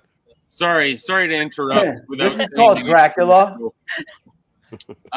This is so the Solist Olorosso is part of their flagship line. However, there's a premium flagship line as well. Whoa. The Pedro Jimenez is part of that, as well as the Amontillado and the Manzanilla. Those are sherries that will fetch more than $200. This bottle in particular was a steal at $400. Coloring on that though. Wow, the color on that is So so blood. $400 Canadian is what, American? That's about 300. Probably about $30 Canadian American. $30 was What's the exchange in Taiwan, though? In Taiwan, you're laughing if you can get out there. You're paying way less. Right. I'll have to say that, gentlemen. This is the 5-minute warning. I have to go. Okay. This is the 5th anniversary bottling that Truth Malters has put out. Wow. This is one of the oldest KaVaLans to exist. This is a 14-year-old KaVaLan. Wow. Single barrel. The ABV is 54% ABV, and Nice. 363 bottles were available from that single barrel. That's another thing that you'll see on your label is how many bottles were actually produced from that cask. Okay. I'm fortunate to have. Oh, hang on. Where's the camera? I have bottle number 5. Wow. That's awesome. There's Truth Malters. There's the logo right there. And I will say this: when it comes to PX, Pedro Jimenez, that you're talking about just an explosion, upper level, upper echelon of sherry influence on that on that whiskey, that is detectable aside from any other type of sherry influence whiskey. It's just next level. You see PX or Pedro Jimenez on that bottle, you buy it. You know you're getting into something that's going to be rich, very rich, very complex. You're gonna get those dried raisins, the very raisiny, syrupy complexity. The mouthfeel should be pretty prominent. Pedro Jimenez, unlike all the other sherries, they typically undergo a passamento, which is the drying of the grapes before they press the juices out. Right. So the amount of juice from each individual grape is very concentrated and very little. Yeah. That's right. So you right off the bat, you're starting with something that is more rich, more flavorful, and it's a sweeter sherry. But with the age on this whiskey, I don't think it's going to be like sugary sweet. It's just going to be the perfect balance of sweetness. Right. I got an idea. If you could send us some, we could do another show. This bottle will be opened on my 40th birthday on the 25th of July. There you go. There you go. Happy birthday, and thank you so much for coming on board, man. James, thank you for coming on board. So yes, James, thank you. James's next level whiskey. Yes. You're looking at the whiskey industry. You want to go international. We're going right to Canada, Winnipeg. James is the real deal. When it comes to a whiskey that you're seeking out that's going to take you to the next level. It's going to take your cigar, like this Broncano cigar, to the next level. Clearly it does. James, we appreciate you jumping on board with us. We're not going to keep you any longer. Thank you so much. James has more whiskey meetings going on tonight, so we're talking shop over here. Yeah, we're going to get back into the pairing. We'll take it home for you, James. Yes, thank you, James. Have a good one. Hope to see you on again, buddy. Yes. Thank you so much for the invite, Joe. Thank you for your kind words, Martin. Thank you so much for the cigars, gentlemen. It's been a pleasure. Thank you. I'm a large for one of those blue shirts. Hey, we'll trade you for that bottle. We'll trade you. A hat buy and the a blue shirt or a bottle. It's a bad trade. It's a bad trade. I can't wait till the next time we meet, gentlemen. Yes. Thank you. Thank you. Go enjoy your family. Thank you, James. Thanks, fellas. Awesome. Cheers. Awesome. Thank you. Hey, I just got to show you because I know that I'm going to lose this. Look at the ash on this. This is unbelievable. Martin, let me get a close up of that. Hey, that's a fat ash, Ron. That's a fat ash. That's beautiful. Is that a magnificent? I mean, I'm afraid I'm going to drop it. I've been really trying to take it down, but I'm going to give up because I don't want anything on this beautiful blue shirt of mine. So, but the roll is tight, man. It's beautiful. It is a perfectly constructed cigar. It is. You know, I feel horrible now. We're only about halfway, and what have we been smoking? Just over an hour, right? Yeah. Yeah, It's over an hour and a half. So from the pairing, biggest takeaway that this cigar on its own, spectacular. Paired with this whiskey, next level. Next level. I think this is the future. Yeah. I mean, this is like Back to the Future. If you want excellence and you want to achieve something that you haven't, this is a cigar and whiskey that you need to have before you die. Before you die. You gotta have it. And again, I haven't had the chance to do it because of my virus, but man, I knew without a doubt this was going to take things to a level unforeseen. Yep. Oh my God, this cigar is so fucking highest level we've had. It's so fucking good, Kyle. I'm so sorry, but you'll get your cigars. Don't worry. I promise you'll get them. Yeah. I won't hog them. Not my fault. Not my Ronnie can drive over to Kenosha and pick them up. Martin, do you have Frank's got them. Yeah, Martin, do you have any like major takeaways from this pairing and what it does for your cigar? Good question. Yeah, absolutely. I think it's, especially with the pairing, because I never paired it with whiskey. Mainly drink vodka, but it actually takes it to, like you said, to a whole nother level. Because, and I don't know much about whiskey, but I was getting a lot of caramel, and then maybe because I like caramel out of that when I was drinking it, and especially once I lit the cigar, I did get like a for lack of a better analogy, like a toasted marshmallow. Like a s'mores. Yeah, s'mores. Absolutely.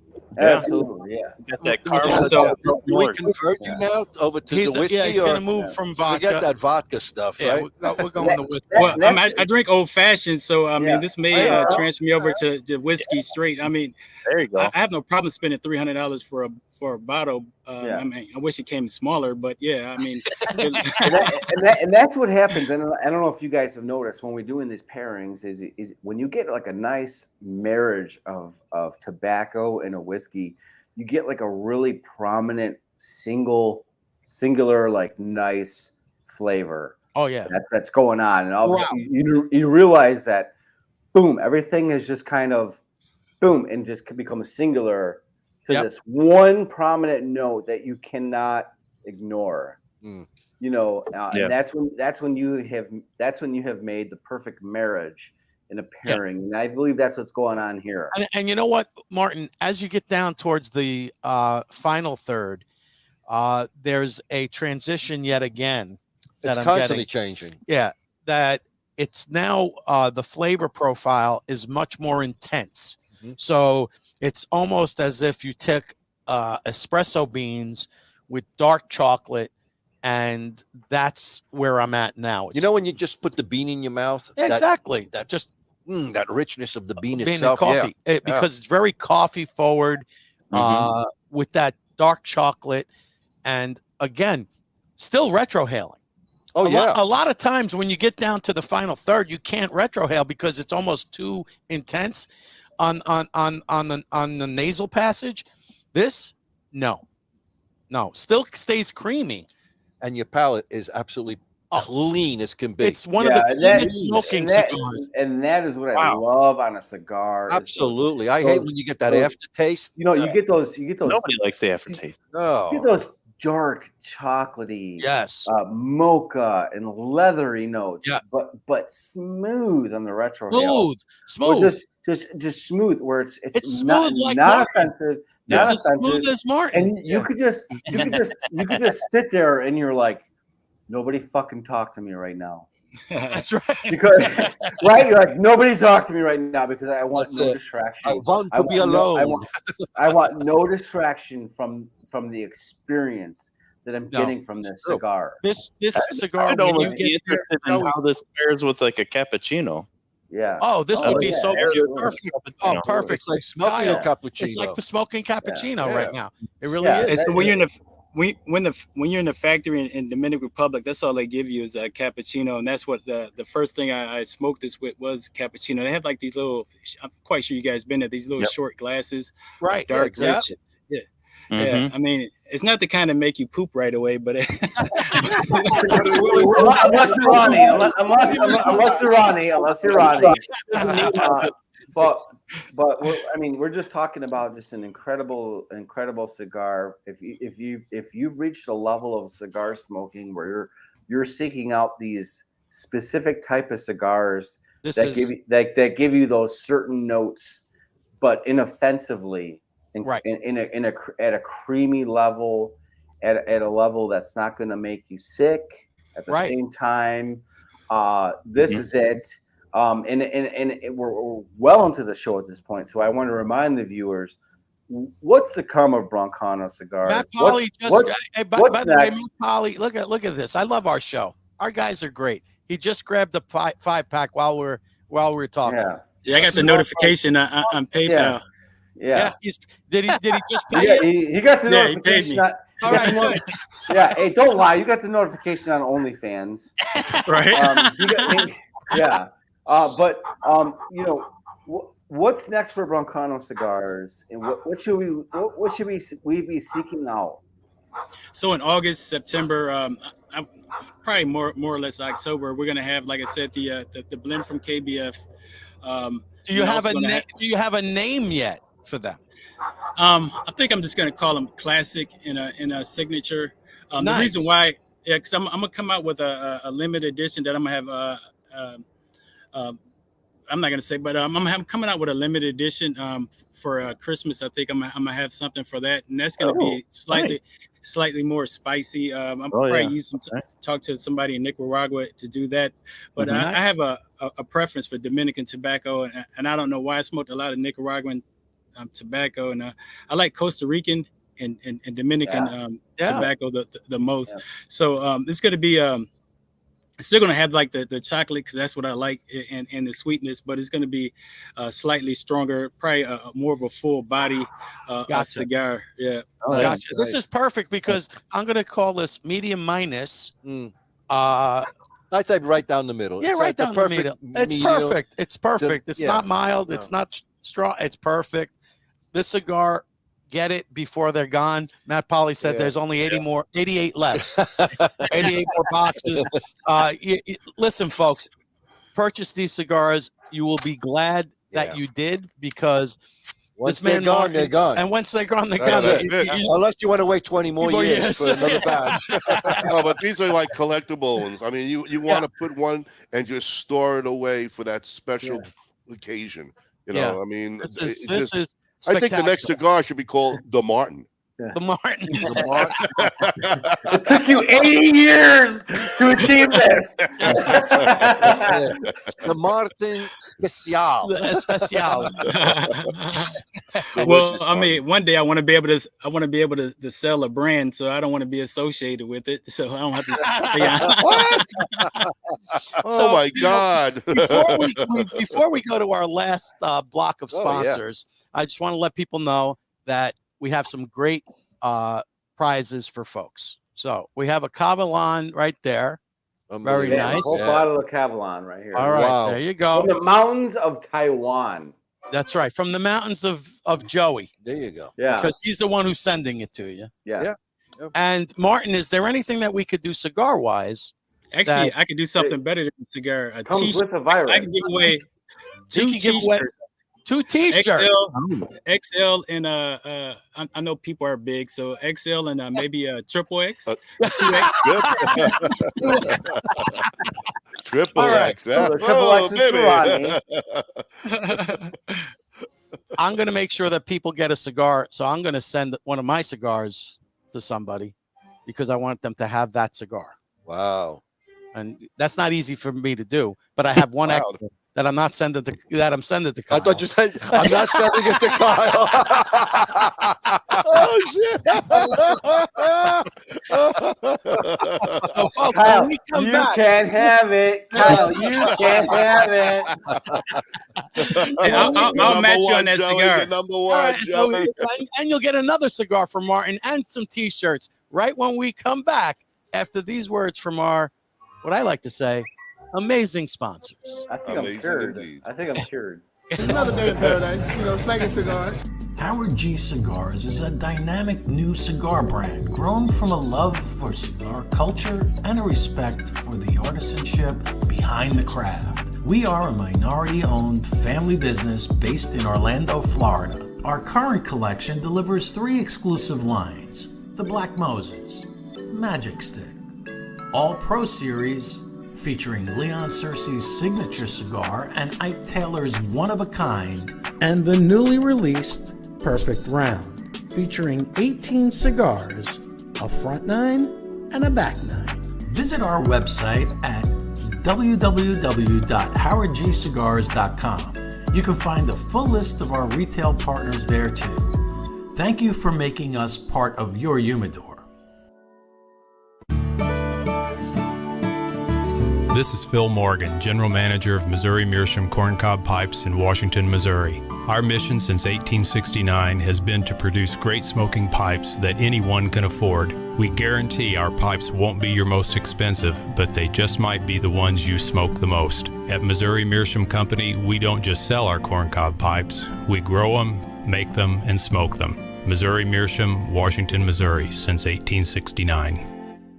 Loyalty, passion, courage. These are the founding principles of K by Karen Berger Cigars. The Maduro, the Habano, and the newly rated 93 by Cigar Journal Connecticut. Do yourself a favor and check out this wonderful line of cigars that come from a completely linear company from seed to your hands. A family of 4 generations in tobacco. It started in Odense, Denmark 141 years ago. 1882, with a factory and a retail store by Eric Peter Stokeby. 4th Generation is a premium quality brand consisting of a selection of tin and loose tobaccos made in Denmark, pipes made of the finest quality briar, and superior accessories from leather goods, lighters, and pipe tools. The selection of 4th Generation products are available in premium pipe and cigar stores in the US and many European countries. Check out 4thGenPipeTobacco.com.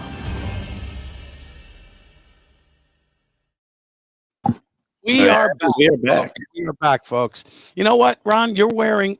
Show everybody our new caps, because I think they should see these. These are nice baseball caps. Don't worry, Joey's not going to get one. I never sent him one. But he doesn't wear our shirts. Why should he get a hat? Well, we'll give him the misspelled one. We'll get him the misspelled hat.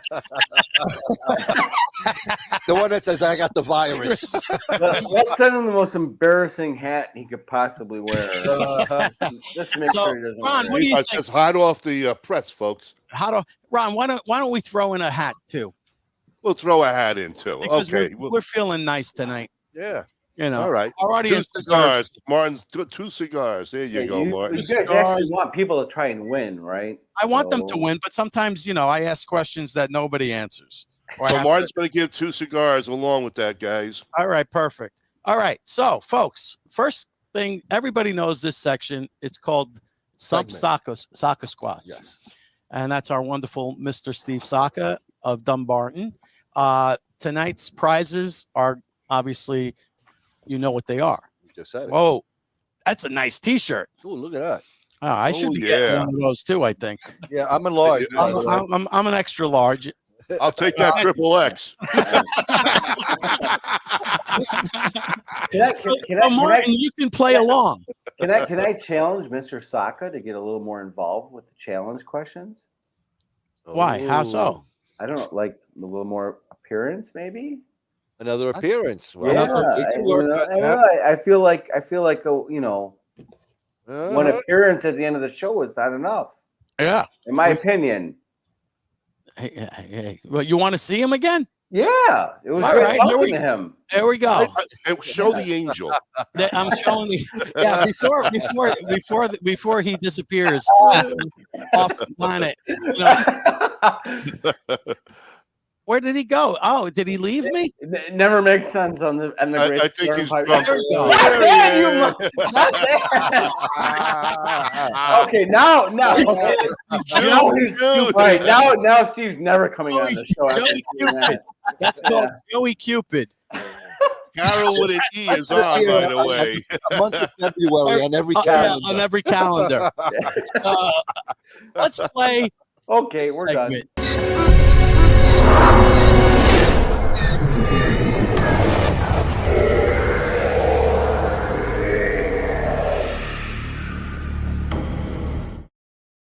Perfect. So, and again, that graphic explains nothing. It explains everything. It explains nothing. I'm sorry, it explains nothing. Martin's laughing because he's like, "What the fuck did I just?" Oh, he's still looking at Cupid. Yeah. What the fuck?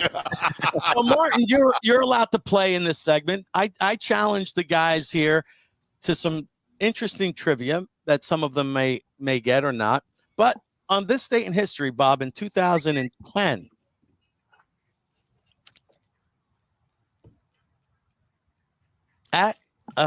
At a Santana concert, during a Santana concert, that is, at First Midwest Bank Amphitheater in Tinley Park, Illinois. See, wow. I tie things in. This is yours, Kyle. Carlos Santana did this. What did he do at that concert, Bob? And he didn't play the guitar, you would say. What did he do? What would he do in Tinley Park, Illinois? Yeah. Run, Carlos, run. Yeah. He definitely wasn't smoking Broncano cigars. So he actually proposed to his girlfriend, Cindy Blackman, who had just finished a drum solo during the band's set. Oh, shit. And then they married in December of 2010. You know what? They always say the biggest mistakes are made in Illinois. There you go. So you're one of them, and Kyle. All right. Didn't guess. Martin's dying. He's like, they got him in Wisconsin. Definitely. So on this date in history, Bob, in 1956, who made their first appearance on American Bandstand? Elvis. That's a good guess. That's a good guess. The Jackson 5. No, stupid. True chance. They went around in 56. No. Buddy Holly? Dick Clark made his first appearance. Oh. It was. But that's a show. That's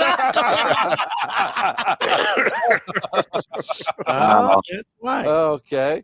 Hey, Alan Gold. Yes. Hello, Alan. How you doing, buddy? Alan Gold. That's old school, man. Where the fuck you been, motherfucker? All right, one more for you, Choochers, and then we're going to ask the question. Whew. 1918, Bob, right around the time where you were just getting out of high school. Yeah, I was. Just getting out of high school. Wait, is this for us or the audience? This is for Still you guys. for us? This is us, the last one, then the Last audience one for gets you it. guys. Okay. All right. He was wounded on the Italian front in World War II. Mussolini.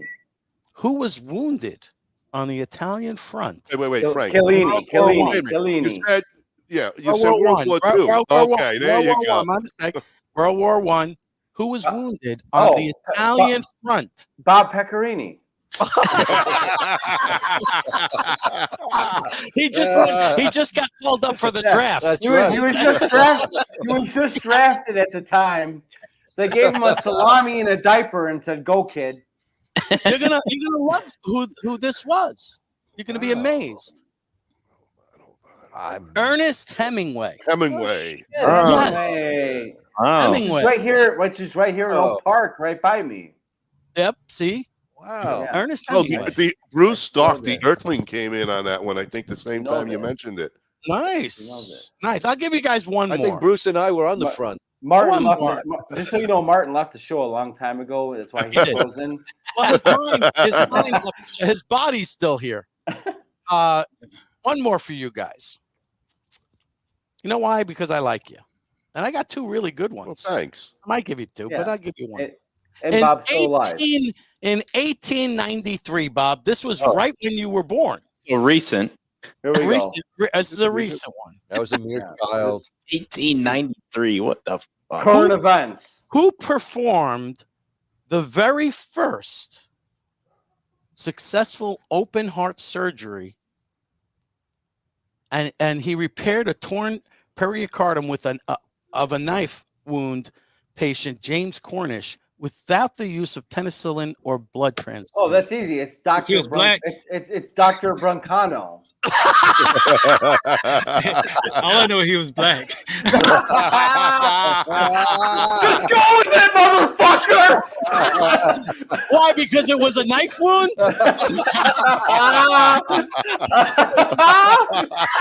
It was in downtown Chicago. Yeah. Was it knife wound or was it downtown or both? Like, okay, it's Dr. Broncano easily. Daniel Hale Williams. Yeah, Dr. Broncano for 500. Hey, you know, we actually had two people. Getcha said it, and Bruce came in at the same time, and Nice. Richard Beer just snuck another one in there. I think it took a little while. All right, can we get to the audience? No, one more for you guys. I got another good one. All right. No, he's on a roll tonight. Oh, fuck. Okay, Never ending. 1981, Bob. You should remember this. Oh, here we go. 1981. Here the fuck we go. This is easy. Weren't you born then, Joey? No. Yeah. Let's go with yeah. On the Segway. Nintendo released this arcade game Mario created by Brothers. Duck Hunt. Shigeru Duck Hunt. Miyamoto in Japan. Duck Hunt. Super Mario Brothers. It was Mario Brothers. No, it was not. No? No. Super C. Super C. Nope. Donkey Kong, you donkey chooches. Donkey Kong, motherfucker, you. Chooch Kong. In Italian, it was Chooch Kong. You should have seen it. It was very big. Wow. Frankie Wood, you son of a bitch. All right, this is for the audience and all those great prizes because there's a lot. What are the prizes? We got. And whoever wins, don't forget, Making PM it me, get your address to me so I can get it All over right, to main wins. We got Martin. KaVaLan. We got cigars. We got T-shirts and We got triple X shirts that don't fit anybody. X, double X. All right. See, other people knew Donkey Kong. You chooches didn't know, but look at everybody knew Donkey Kong. I never played. But that's after we gave the answers. I'm sorry. Who's talking? All right, folks.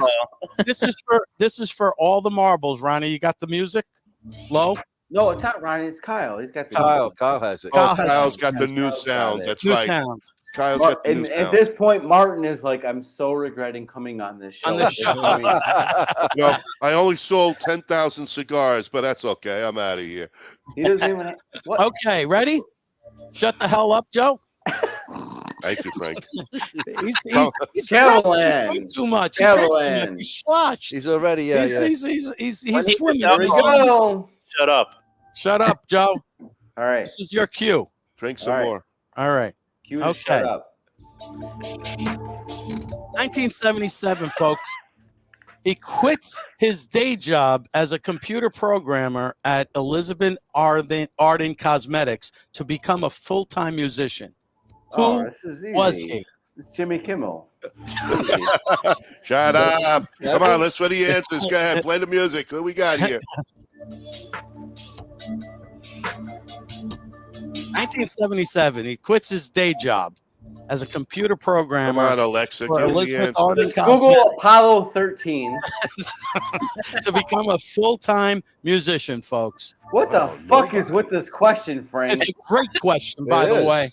Elvis Bruce Costello. Stark. Look at Bruce Stark. Look at Bruce. He's back. Bruce is Bruce back. is back? Bruce It is would take somebody like fucking Bruce to answer Bruce that is back. bullshit Josh question. Rivas and Bruce came in just at the same. Bullshit Oh, man. question. Wow. I like, Well, you know Bruce what? I came like in Richard first, it looks Beers- like. Richard Beer's answer, Roy Charles. Ray Charles. Ray Charles. Charles. Love it. All right, Bruce, Whiskey. the Earthling is wins. He wins. He's Oh, finally won again. finally. Oh, he stopped watching God. the Detectives. He did. Congratulations, Bruce. Wow, Bruce is back. Wow. Bruce is Wow. gonna. When he smokes this cigar, he's gonna buy more cigars Oh, hell because I yeah. can guarantee Oh, yeah. you he's gonna I'm love this surprised, cigar. you know, he waited because if he lost tonight, Martin, if he didn't win, he'd already be buying your cigars because he supports all our people. He's Yeah. amazing. He really is. Congratulations, Bruce. But you can still buy cigars, Bruce. Don't worry about it. That's right. Put that website up again, just in case anybody, folks.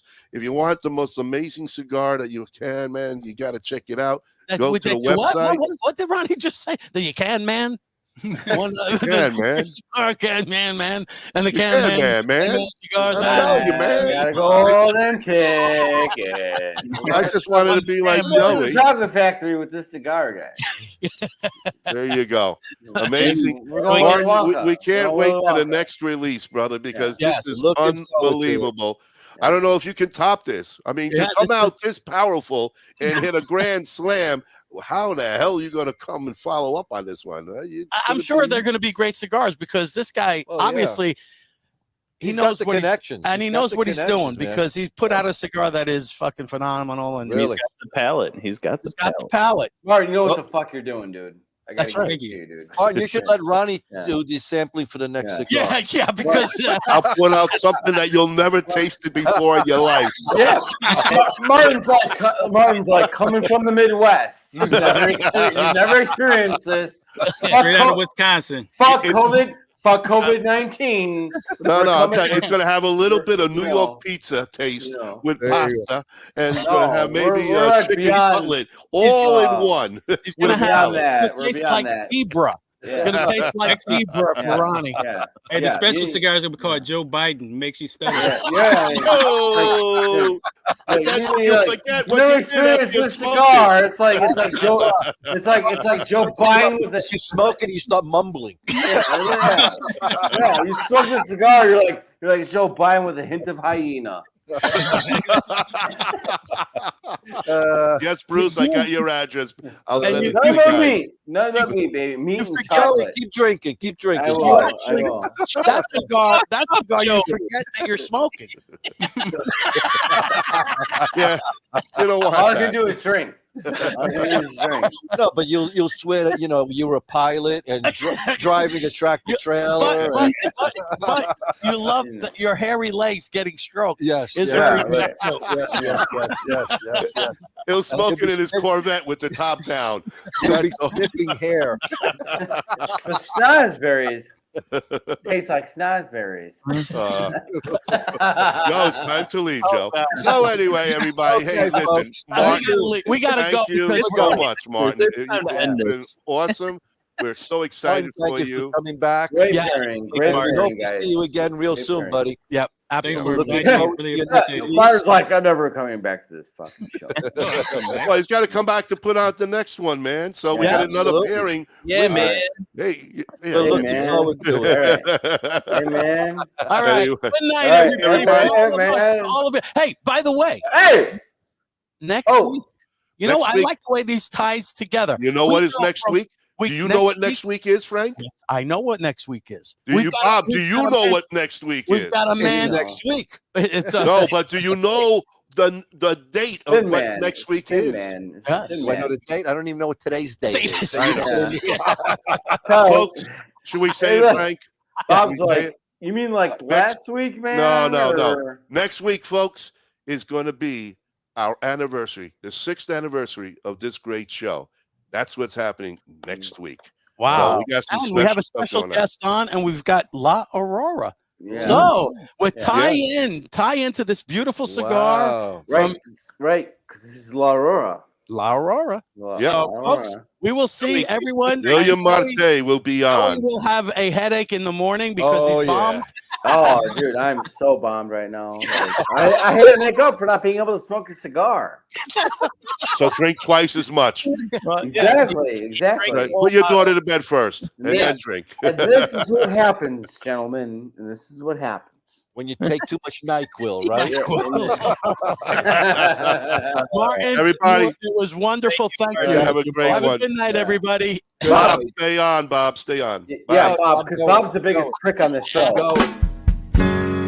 Tell my brothers to line them up. We'll drink that whiskey from those old dirty cups. We'll toast to the present, the future, and the past. This ain't my first drink, but I sure it ain't my last. 'Cause this world is so beautiful. I see its love come shining through. This world so beautiful. I feel its love come shining through.